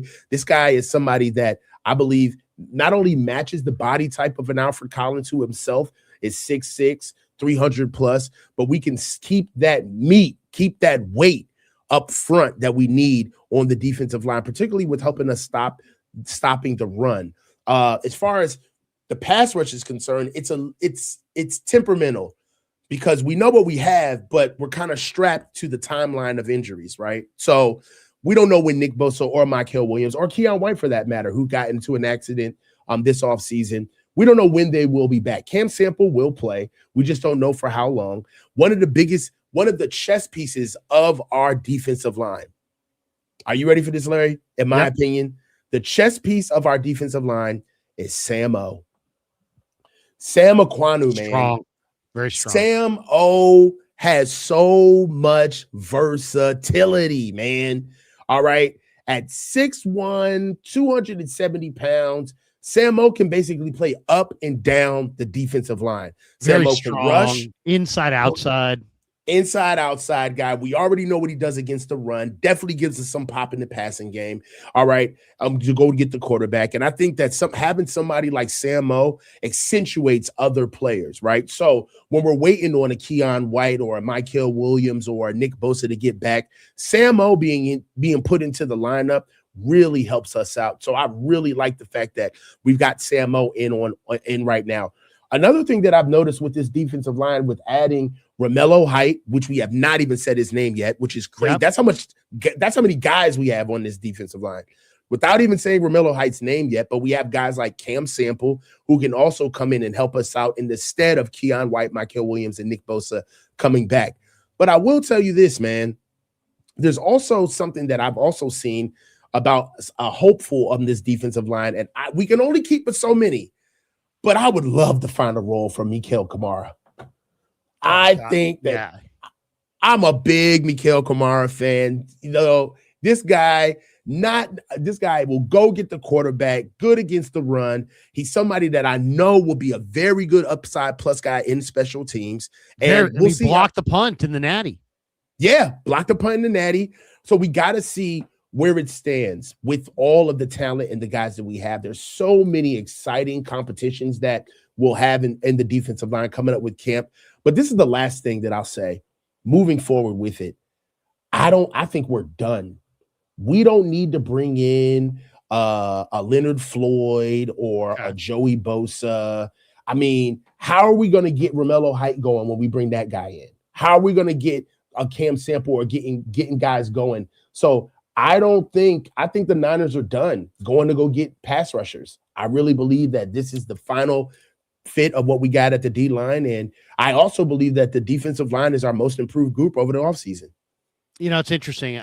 I could see them going after Joey Bosa, but if you said to me, are we looking at this line as it's going to be, or do you think Joey Bosa is going to be on it? I kind of don't think Joey Bosa is going to be on it, but I will say this about Leonard Floyd: he really does follow Raheem Morris around, and he did have a pretty good year with the Niners. He had 8 sacks, and it was just sack production, but it was just like, but he is a good player in that 5-man front. And Romello Height is, 230 some odd pounds. And I don't know if he can stand up against the run. We'll see. I don't think we're going to see Joey Bosa. We may see Leonard Floyd. I don't think it's going to be a high ticket item. I think if he comes, it'll be for a nominal cost. I don't think he's going to make a ton of money, but yeah, I don't see them. I don't see room for him. Yeah, I don't see room for him either. Let me show you the 2 videos I love the most here. One's on Grayson Halton, and this is a guy named Chris Cooper. And this kid Halton, I think, is one of the best picks the Niners made this year. I love this kid. I mean, this kid's motor, but I love the speed. This guy's going to make tackles for loss. And there's a little commentary here, so we'll listen to this. But it's about a minute long, and then we'll play a little James Thompson. Here's a little breakdown on the Oklahoma defensive tackle, Grayson Halton.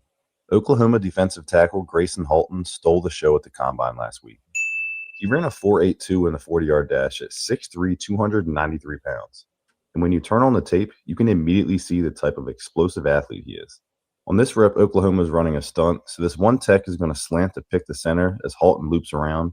And you'll see that 40-yard dash show up here as he chases down the reverse pass all the way to the sideline. This is pretty special. It's just wild to see a defensive lineman move that fast. That's crazy. They run a similar stunt here with Halton setting the pick this time. And watch how he just mauls the center. Then he keeps his motor churning, collapses the pocket, and sacks the quarterback. On this rep, Missouri's running split zone. Watch what he does here to beat this reach block by the center. At the snap, he fires off the ball, dips that left shoulder to get skinny, then look at the power to completely stop the center's lateral movement. Then he blows up the run yard balls. Just an awesome rep by him there. Here he'll be lined up as a nose tackle, and just watch how explosive he is off the ball. Oklahoma runs a tech stunt here, so Halton's going to slant towards the strong side B gap with the edge looking in. All 5-star. And at the snap, look at how quick and explosive his get off is. The protection wasn't on the same page, but still, he is lightning quick at the point of attack. This dude is a straight up disruptor in the trenches, and his draft stock is going to the moon. Yeah, no, I really love Halton. I think the Halton pick was fantastic. He should have gone in the 2nd round, and he went in the 4th round. You know what I mean? Mm-hmm. That was an unbelievable thing, and that's how you get good players in the draft, is that you play the draft as it comes to you, and they did in that particular scenario. Now, you mentioned James Thompson. James Thompson played at Wisconsin and then finished up this year at Illinois. And then he showed up at the East-West Shrine practices in Frisco, Texas, and he dominated. And what this is every rep of him going up against guys like Fabechi Wiwu and Caden Barnett and some really pretty decent offensive line prospects. And he shows power. What you're going to see here is Coach referenced it. This guy, this defensive tackle, James Thompson, has got 36 reps of 225. We're talking about guys who are strong when they have 26 reps. This guy put up 10 more than that. He's a grown got man. Unbelievable strength, and you'll see that strength in this video. What you're also going to see, though, is you're going to see major quickness. Look at this guy. About a minute long, every rep from his practice film. And that's a nice little swim up and over. Good feet. Here he is going up against offensive lineman. Oh, that's the same rep, actually. Look at the strength. He just gets this guy on his heels and then turns back into the quarterback. That's Reed Armage from A&M. He's very strong, one of the stronger offensive linemen. This is Caden Barnett. He's 320 pounds. Look at him just push this guy back on his heels. This guy is in full retreat mode. I mean, that's like, here he is going up against Barnett. There he is. That's the reverse angle. Bro, come on. Can you imagine Alfred Collins and James Thompson rolling on the field together on 2nd and short? Look at the movement here, Coach. Look at the movement here. This is a Wiwu. Now, I really liked a Wiwu, 54. But look at Owiwu's all over the place. He doesn't know where he He doesn't know literally. what to do with him. Dude, look at this rep. Owiwu's on both sides of him during this rep. He's on his right side. He's on his left side. Oh, he's on his right side. He couldn't stay in front of him. Could not stay in front of him. Not there, not there, not there. It's like this And guy's he's moving him with 6'6". power, right? Yeah. He's not shifting. He's fucking ripping his ass. This guy is 6'6", 310.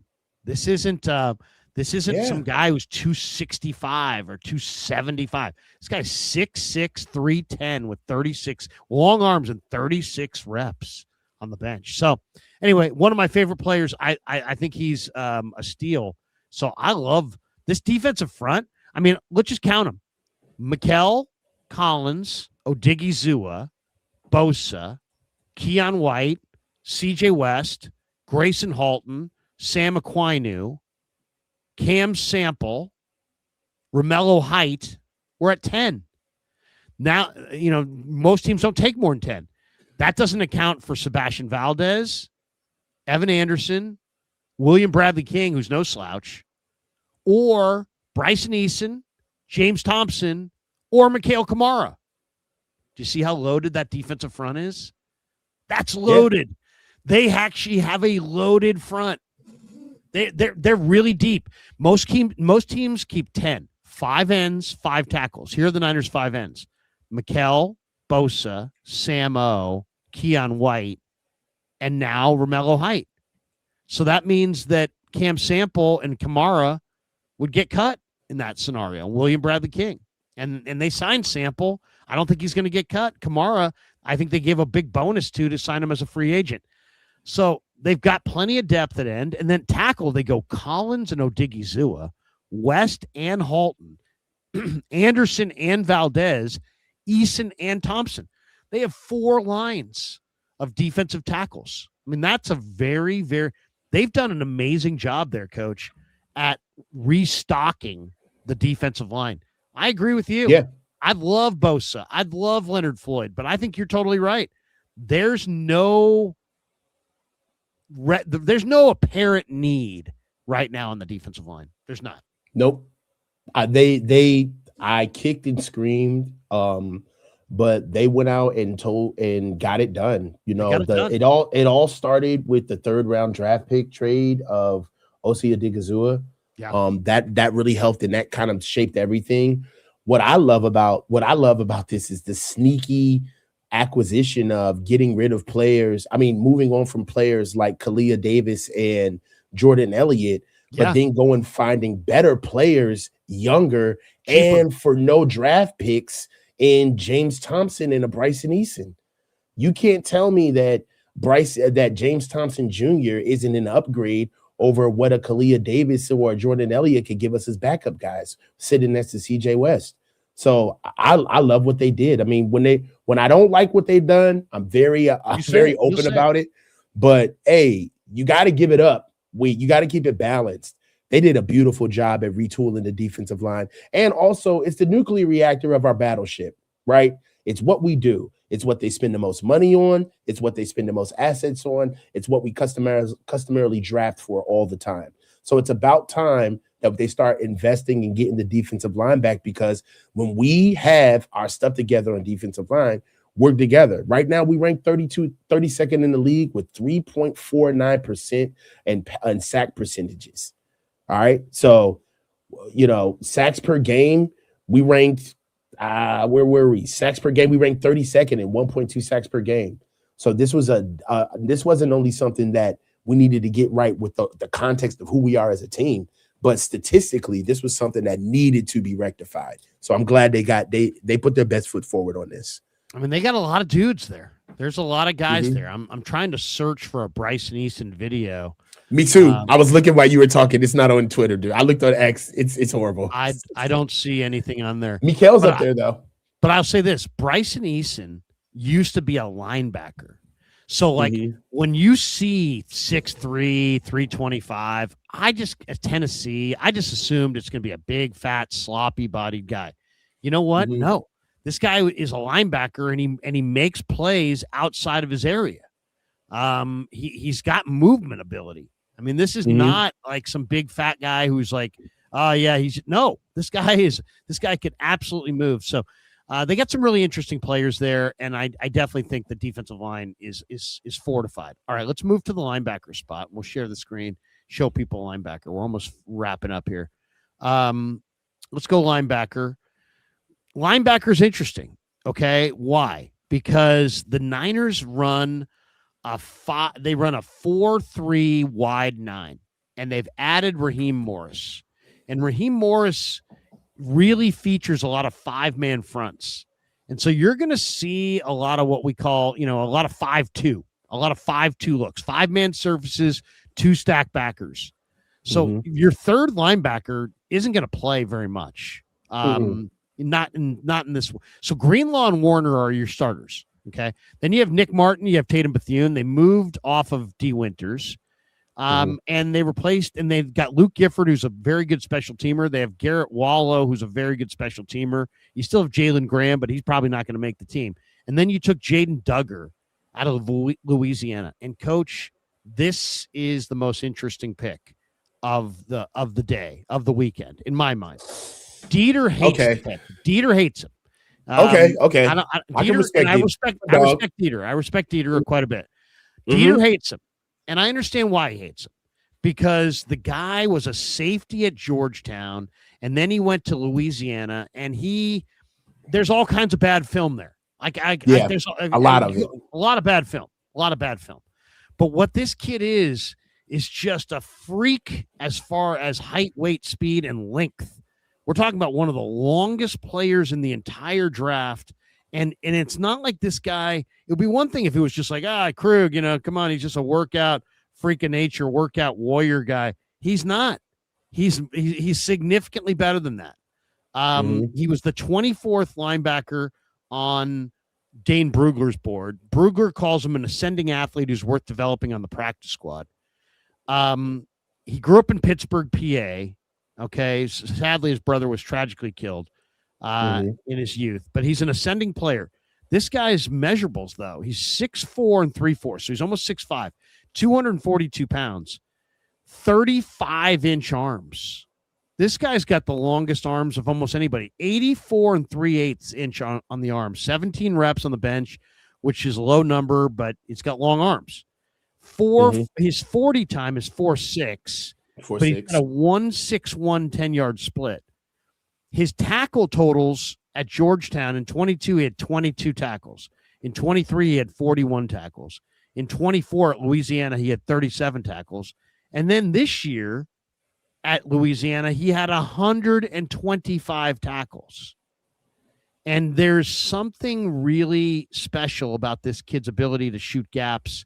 I don't know if Raheem Morris looks at him and sees maybe an uber athletic edge rusher opposite, maybe like somebody that he would kind of use, kind of like Romello Height, because he's definitely got like length and edge speed and the kind of long arms and length and talent that you would think. And it's a very simple scheme to just rush off the edge in a 5-man front. Or is this guy a stacked backer at this size? And if so, I have a feeling he's going to be one of those boomer bust guys because he's got such incredible traits, but there's no place for him to play right now with Greenlaw and Warner in front of him, Nick Martin, Tatum Bethune in front of him. But to me, this is going to be one of the most interesting guys to watch this summer and in the preseason, just to see one, because you make 125 tackles and have awesome measurables, chances are you're going to show up in camp and really look like something. And then it's a matter of what position is this guy? Is he a linebacker? Is he a defensive end? How's Morris going to utilize him? He's a chess piece. He's an athlete. Like, if you told me that this guy became the best player in this draft class, I wouldn't be shocked. Coach, if you told me this guy got cut in August, I wouldn't be shocked. It's like the full gamut of possibilities are out there because it's such a big swing. But I love marrying traits, athletic traits, high-end athletic traits with great production. And that's what he had this year with 125 tackles. I'm so eager to see Jaden Duggar. It could be anything this summer. Yeah, well, Where not are you this on year though. Not this year. I think he's a little too light. I do believe that he needs to learn a little bit more about the position that he is going to play, because I don't see him as an inside backer. I think he's a little too small at 240 pounds. The only thing about it is that it's not necessarily the 240, but it's the 6'5", right?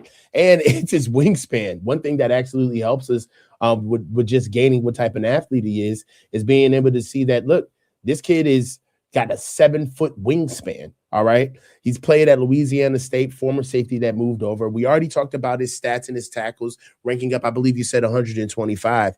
But this is the upside on him. He's got rare length. He's got range. He's got tons of athleticism. He knows how to move in space. He successfully tracks wide runs very good. He's a good sideline to sideline type of guy. That's where he really shines for me, is when he starts running and chasing down, right? I like the way he chases, not necessarily the way he hunts, right? Being able to meet guys at the point of attack. He effectively uses his length in wrapping and finishing up on the field. So that's where you see a lot of those tackles come from. But there's some things that really are going to hurt him on the next level, and that's his pad level. He kind of tiptoes through the tulips a little bit. He's got a little bit of Sonny Styles in him, but he ain't Sonny Styles. And another thing that All-Star game. Look at him on the All-Star game. Here he is right here. Look at the pursuit, though. Right. And another thing that a lot of range right there, man. Yeah. Yeah, another thing that I think is going to hurt him at the next level is that once he gets blocked, he tends to stay blocked, right? He really doesn't know how to fight off offensive linemen at the second level. And once they get their hands on him, they take him for a ride. I think that he can play at one of those edge spots as an outside linebacker. I really love his length. He's going to have to get a little bit stronger and help in learning how to set the edge. But I believe that he could be somebody that can come off of the ball, be able to get down into that bucket and play the bubble, use his hands, be able to help out in pass protection if they need him to buzz out. And one thing that I haven't seen from him that you may want to check on is, how is he in pass rushing? Have you seen any pass rush ability from him? Well, that I just showed you a rep of Brad Graham had on his Twitter about, rushing from the edge. Because that's where I see him coming. That's where I see his fit for us, rushing from the edge. In the meantime, I'd love to see what he can do on special teams. And as far as like Niner comped fits, my comp for him is DFF, Demetrius Flanagan-Fowles. Somebody that came in, fit in for a lot of good special teams reps for us. Played at spot, but Demetrius played inside. I just think that in this defense, especially with Raheem here, we're going to see him at that edge position. I think he's boomer bust. Here he is playing coverage. To me, it's like he's got a body that's similar to like Manny Lawson. Remember Manny Lawson, who used to be the Niners? Yeah, man. Manny Lawson. Manny could fly. Manny could fly, but also Manny had a hard time kind of figuring out, like, was he a stack what is he length, or is he an edge rusher, and is he an edge rusher in certain schemes? I don't know that Duggar to me seems like he's a stack backer. He doesn't look like a defensive end, but you know what? I haven't seen Raheem Morris's edge pieces in his 5-man fronts and exactly what it looks like, and maybe he's a perfect edge piece. I'd love to know who banged the table for Jaden Duggar, because if it was Raheem Morris, maybe he sees something there. Because Raheem Morris last year found James Pierce and Jalen Walker, two really exciting edge rushers, and got great production out of them. So maybe he's just got a vision for how he wants to use Duggar. But to me, it's like, is he an edge rusher? Is he a stack backer? I think he's a stack backer with a lot of speed.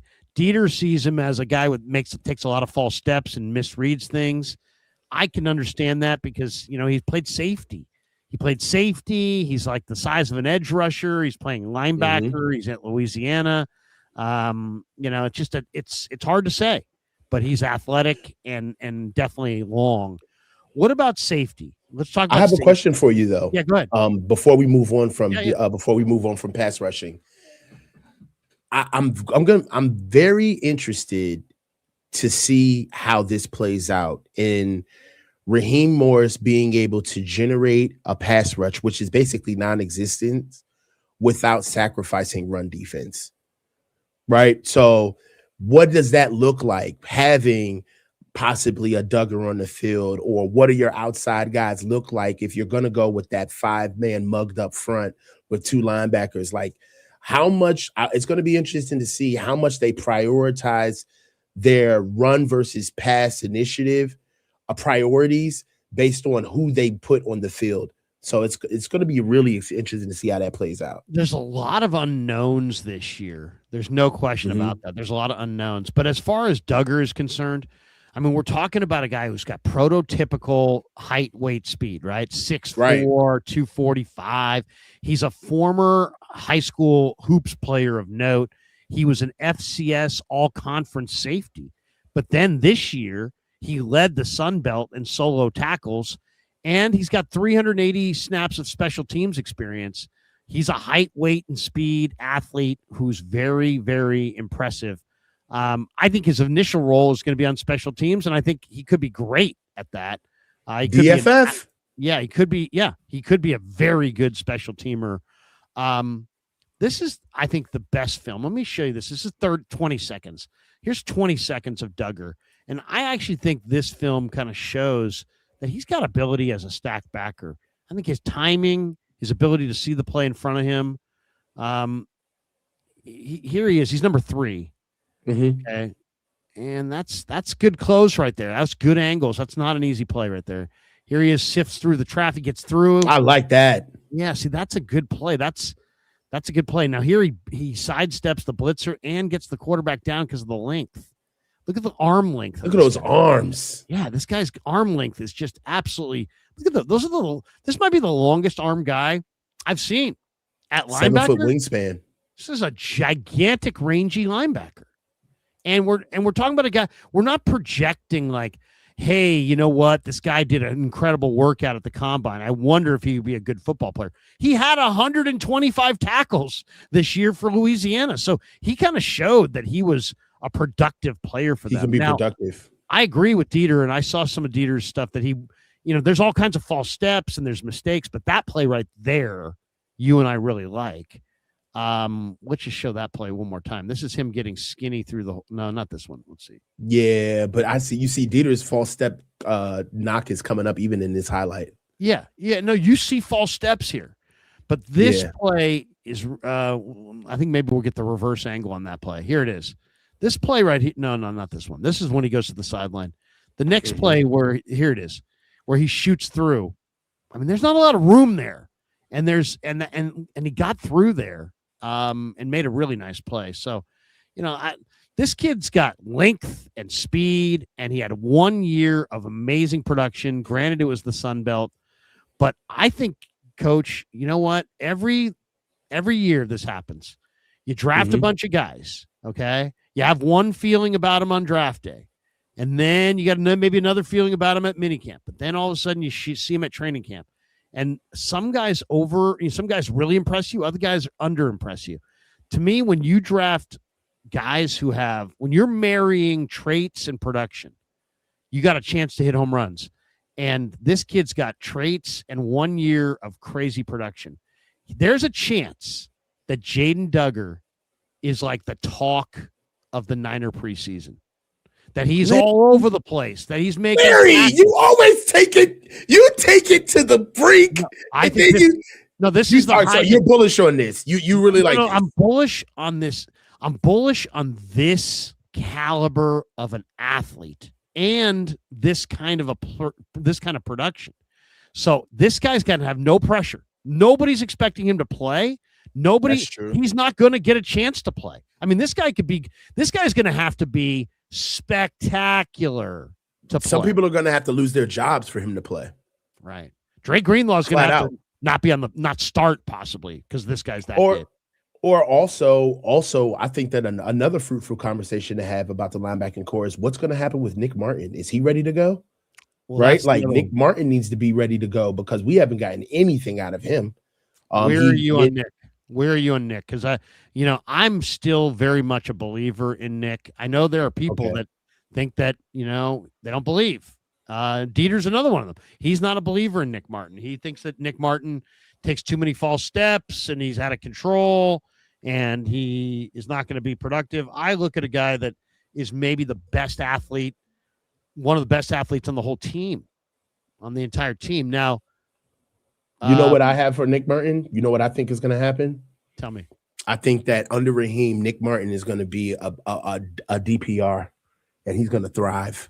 I think they'll put Nick Martin. Yeah, Nick Martin's going to be on the other side of the edge and they'll find a way to put Fred, Nick Martin, Dre, and another guy on the other side, all on the field. I think that's Nick Martin's path. He's going to be a special teams guy regardless, right? He got to dance for his food. But as far as where he'll be on the defense, I could see Nick Martin sliding at the edge position, being in a package to rush the passer, being somebody that can buzz the flat, help out in hook curl flat.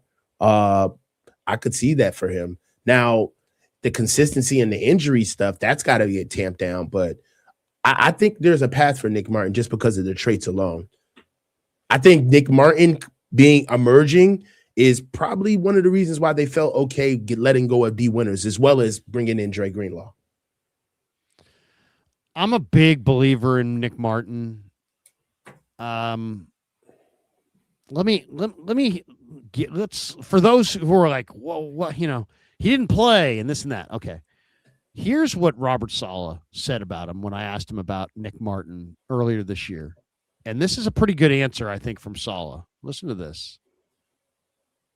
This is Saleh going through the whole thing. Robert, are you just satisfied at all with Nick Martin? I mean, he's your guy's third-round pick.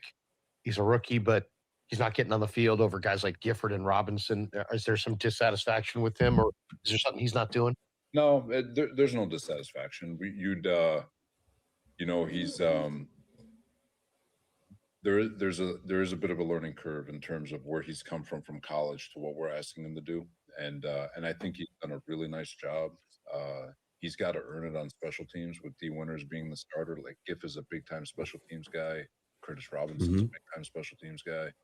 Now you've got Tatum and you've got D, who are both starters. So for him, he has had to make his way, and then obviously Fred was there before Fred's injury. It's hard to justify if you're not the starter and you're not owning special teams. Those guys are always going to get first dibs, and Giff, not to speak for us for Brant, but he's been one of our top special teams guys. So you got to find a role and you got to make it work with who the active guys are.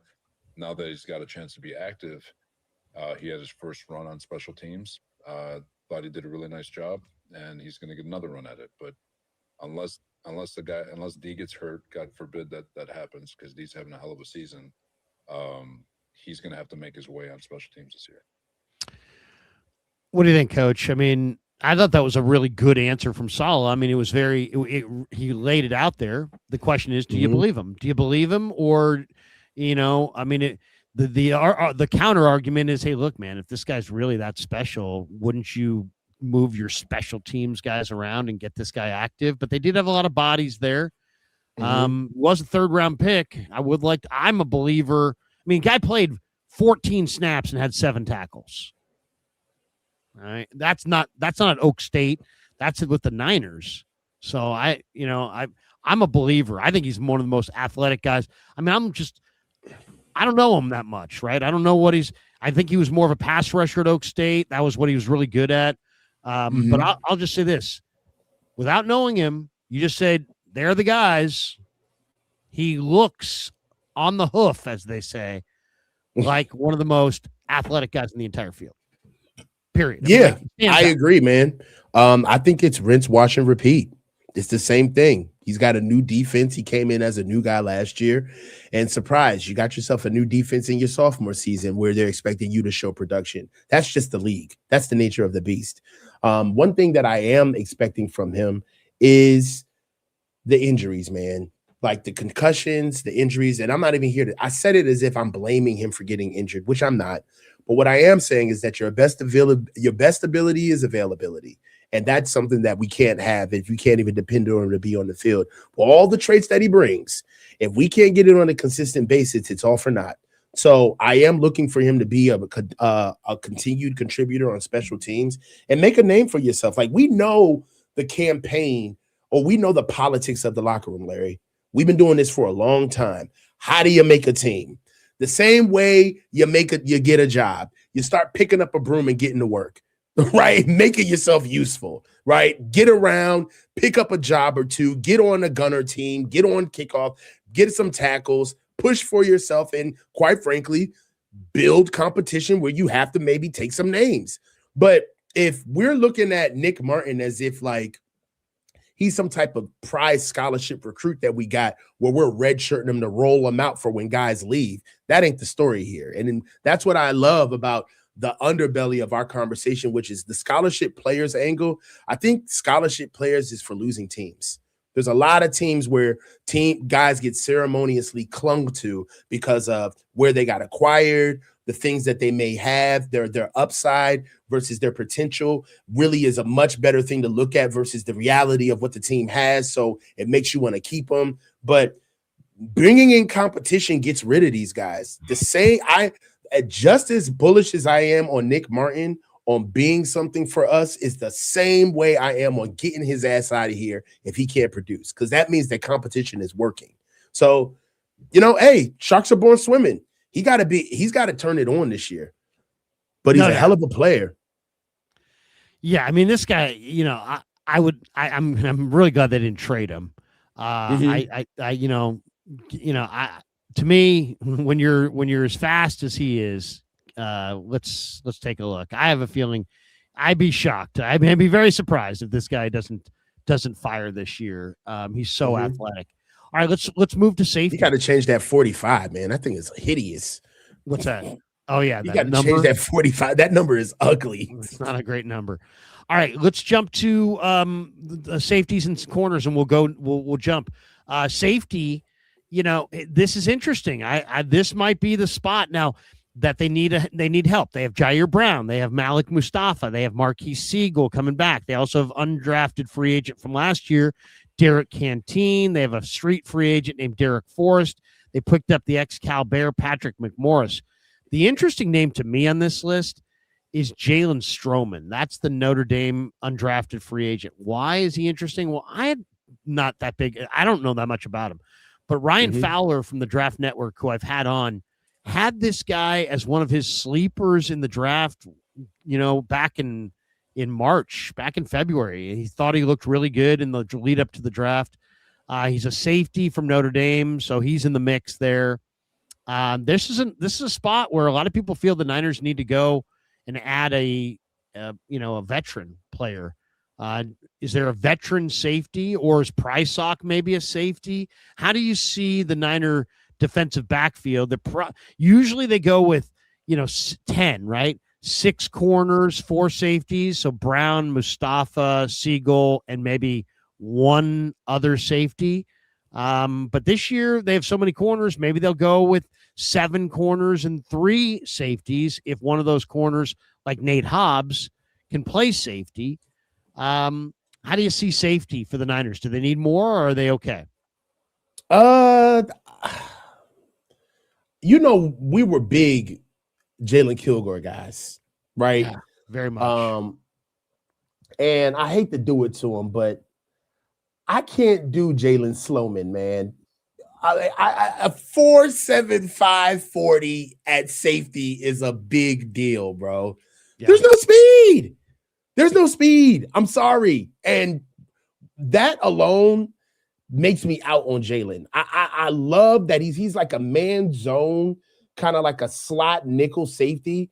All right. Not a lot of length, 6 foot, 203 pounds. I get it. They're bringing in a name with tons of production. All right. He fires downhill, came to Notre Dame as a transfer out of Virginia Tech. All right. As a fresh start guy. To try to compete for a national championship. It didn't necessarily happen for them. But I'll just tell you, one thing that you're going to be getting is what we already got. We got McDonald's at home. We got Malik Mustafa. All right. He fires downhill with bad intentions. That's Malik Mustafa. Processes information quickly pre-snap. That's something that he can bring into the fold, but that remains to be seen on the NFL level. Length with wide shoulders. He gives them the frame. He's bigger for slot receivers. Malik Mustafa maintains competitive edge on every snap, plays like a linebacker. Malik Mustafa, body control. Dude, we got this guy already on our roster. I like Stroman from a perspective as he is a good football player, but when we're talking about competition, who's he going to beat out? So he's not going to beat out Jair Brown. He's not going to beat out Malik. I think that the best thing he's not beating out Nate Hobbs. I mean, I hate to say that Nate Hobbs. Nate Hobbs just signed with the Niners. Now it's a 1-year deal, but he had just signed a 4-year, almost $50 million deal with Green Bay. The Niners, the Niners added him. He's making the team. Yeah, he's making the team, right? So I don't know about Jalen Stroman and where he stands now. There could be something here. Now, as far as speed and athleticism is concerned, I'd take Marquise Siegel over Jalen Stroman any day. But Marquise Siegel has shown to struggle at times during his rookie campaign. Could there be a crack in the lineup for a Jalen Stroman Marquise Siegel competition right there? So I don't know. I'm not here to play weatherman, but I'm not too high on our safeties. Well, here's I'm TBD. I hear you. I kind of think we're going to see a position switch here. Why? Because look at what the Niners Price Lock at corner. Well, I kind of like Price Lock on the corner, but I think Hobbs can play safety. We got a lot of corners. I mean, right now you've got Renardo, Demo, and Stout. Those are your top three. Then you brought in Jack Jones, who's not a safety. He's a corner. He's a jump the route kind of a corner. Then you've got Prysock, who's 6'4", but he's really thin. I think he's more of a corner with 4.4 speed. Saron Neal's a special teamer. Jacob Robinson is a corner. But the two guys that I think are going to maybe factor in at safety are Nate Hobbs and Darrell Luter. Because Luter's got size and length. Hobbs has got size and length, and he's played inside. And it's much more of a coverage game. I like if you're gonna go to camp deep in one spot and thin in another, I'd want to be deep at corner and thin at safety because you can always play your corners at safety and they're better cover guys than your safeties. So I don't know that Stroman's a wild, that's a wild card. I agree with you. For that, to me, he's too slow. And I think he, when you put a 4.7 guy out there and you see it on the field, you'll know within a practice or two. He's too slow. You can't put 4.7 on the field that far away from the line of scrimmage. No, exactly. Heck, you can't put 4.7 on the field at linebacker. You can't put 4.7 on the field in the defensive backfield. You'll just get crushed. They'll find that guy. They'll figure it out. Yeah, they'll pick him and he'll come off the field. And hurry up to boot. Right, exactly. You can't change the lineup. So I'm going to make you call timeout. So, you need, let's say, 5 corners. Renardo, Stout, Upton, Lenore, and Stout. Those 3. Jack Jones, and then Prysock, and then Jacob Robinson would be number 6.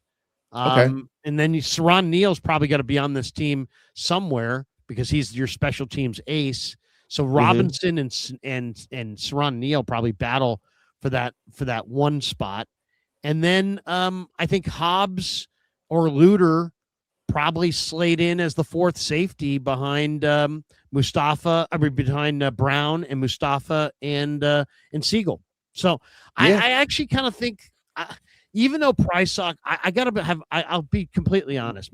A buddy of mine is really hot to trot on Prysock. And me too. I like him. Ephesians is a hell of a player. My thing on Prysock is that there's a lot of penalties there. And if we watch him in the transitions, I think at all that length, he's going to have a hard time in transition. But you know what? We'll see. And he's a big corner. He also played opposite a really good player last year, so it wasn't like he's played a lot. Like Prysock has 40 some odd starts to his name, so he's got a lot of experience. He's not just tall and long and we'll see. This guy's played a ton of football. So yeah, I mean, there's I have some the intriguing secondary traits there. Yeah, and as far as most improved for the offseason, I give it to the defensive line. But as far as most improved from the season, I have our secondary. They they were the sacrificial lamb of our defense, not having sack production and being able to get after the quarterback and create pressure. That all is a byproduct of how we look at our corners and our safeties. So I just think that what we have alone, being able to take care of that defensive line, we're going to see a lot of different play from the safeties and just certain things that we kind of thought were glass ceilings, like, we're only going to be able to be this good in the secondary position. I think that picks are going to go up, PBUs are going to go up, helping out in the run game. Guys are going to play a lot more confident. It really does. Larry, you know this. I'm not telling you anything you don't know. It really does start up front. If you don't trust the defensive line to be able to stop the run and go get the quarterback, it all matriculates for the other units. It goes downhill. So us being able to handle that get that defensive line together and bring in those bodies, bring back guys that are hurt, you're going to get guys like where you say to yourself, well, Prysock is a little grabby. Well, he doesn't have to be grabby if he's got a defensive line that makes him only cover for 2.2 seconds, right? So we get aggressive. You can be aggressive in your secondary when you get a defensive line that basically turns something that would be an egregious hold and on slow motion on a Sunday. It looks like a bang, bang play when the D-line is doing their job. It's really about timing. So I'm excited to see what we do with the secondary. My buddy of mine who knows Prysock said, man, this kid's a tough kid from LA who will fight you. And that's what this is at the line of scrimmage. You gotta be really tough to play in the NFL. That's my comp for him, Marcus Peters.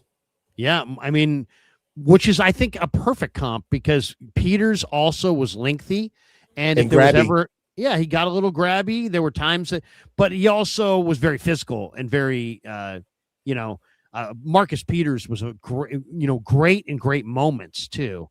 Peters also had Peter's a little crazy. He's got some craziness to him. This guy, I don't know, but this is a tough athletic kid from Los Angeles who my buddy says is tough and is like really going to fight at the line of scrimmage. So that's good. To me, that's a good thing. All right, we went through it. Let's hit a couple more supers and then we will bolt for the door. We got this one. Okay. We got this one from here. We got Scuba Pat. Larry would have traded back again from 33. Yeah, probably. Especially, I would have rolled the dice. I would have rolled the dice a little bit more, but I understand how they love Stribling. And you know what? If you got a guy that you love, I mean, I agree with Scott McLuhan. What's worse, that you took the player that you wanted in the wrong slot, or you took a player that you didn't want? Take the player that you want. Get as many players that you want. I know there's going to be some reaches and there's going to be some times where you extend, but if you have the conviction on the player, then have the conviction. Choopy Wowie says, deep down, we all know we will never win a Super Bowl with Kyle. We don't know that. I don't know that. Dimitard says, just draft every year like position by position, safety hierarchy, ranked by historical hit rate and roster value, OT, DT, round 1, interior O-line, edge, round 2, etc. Hey, you know what? If they changed up their philosophy, it could hardly hurt them, right? I mean, they've had some real misses. Alex Maya says, yes, I've said this before. I want a dog fight. 100. Is he talking about Georgia? I think so. I think so. All right, that does it for us. Coach, awesome stream. We went 2 hours and 13 minutes. I'll give you the final word, and of course, if you want to promote anything, promote away. But man, the audience is loving it. I'm loving it. I hope you're enjoying it. Lots and lots of people watching. Over almost 1,200 people hanging out right now in the middle of a beautiful Saturday. Well, awesome, man. Well, those of you who are watching and all of my guys over there for the heartbeat of the huddle, come on by to the Coach's Huddle. Check us out. We got weekly streams every day. We're trying our best to give you guys as much content as possible. And get in the comments, man. Tell me what you guys like, content, and give me critiques if you can. The next time we'll stream is you'll be able to see us on Monday for cover 2. Me and Jesse Naylor of Last Second Sports will be going in. And a little bit of announcement. I'm a part of the HMA family. So you'll be able to see me doing my live picks and my prize picks on the Coaches Huddle. We done came up in the world. Got a sponsor. Calvin got a job. So we looking all right right now. Feeling good. Awesome to hear. The great stuff.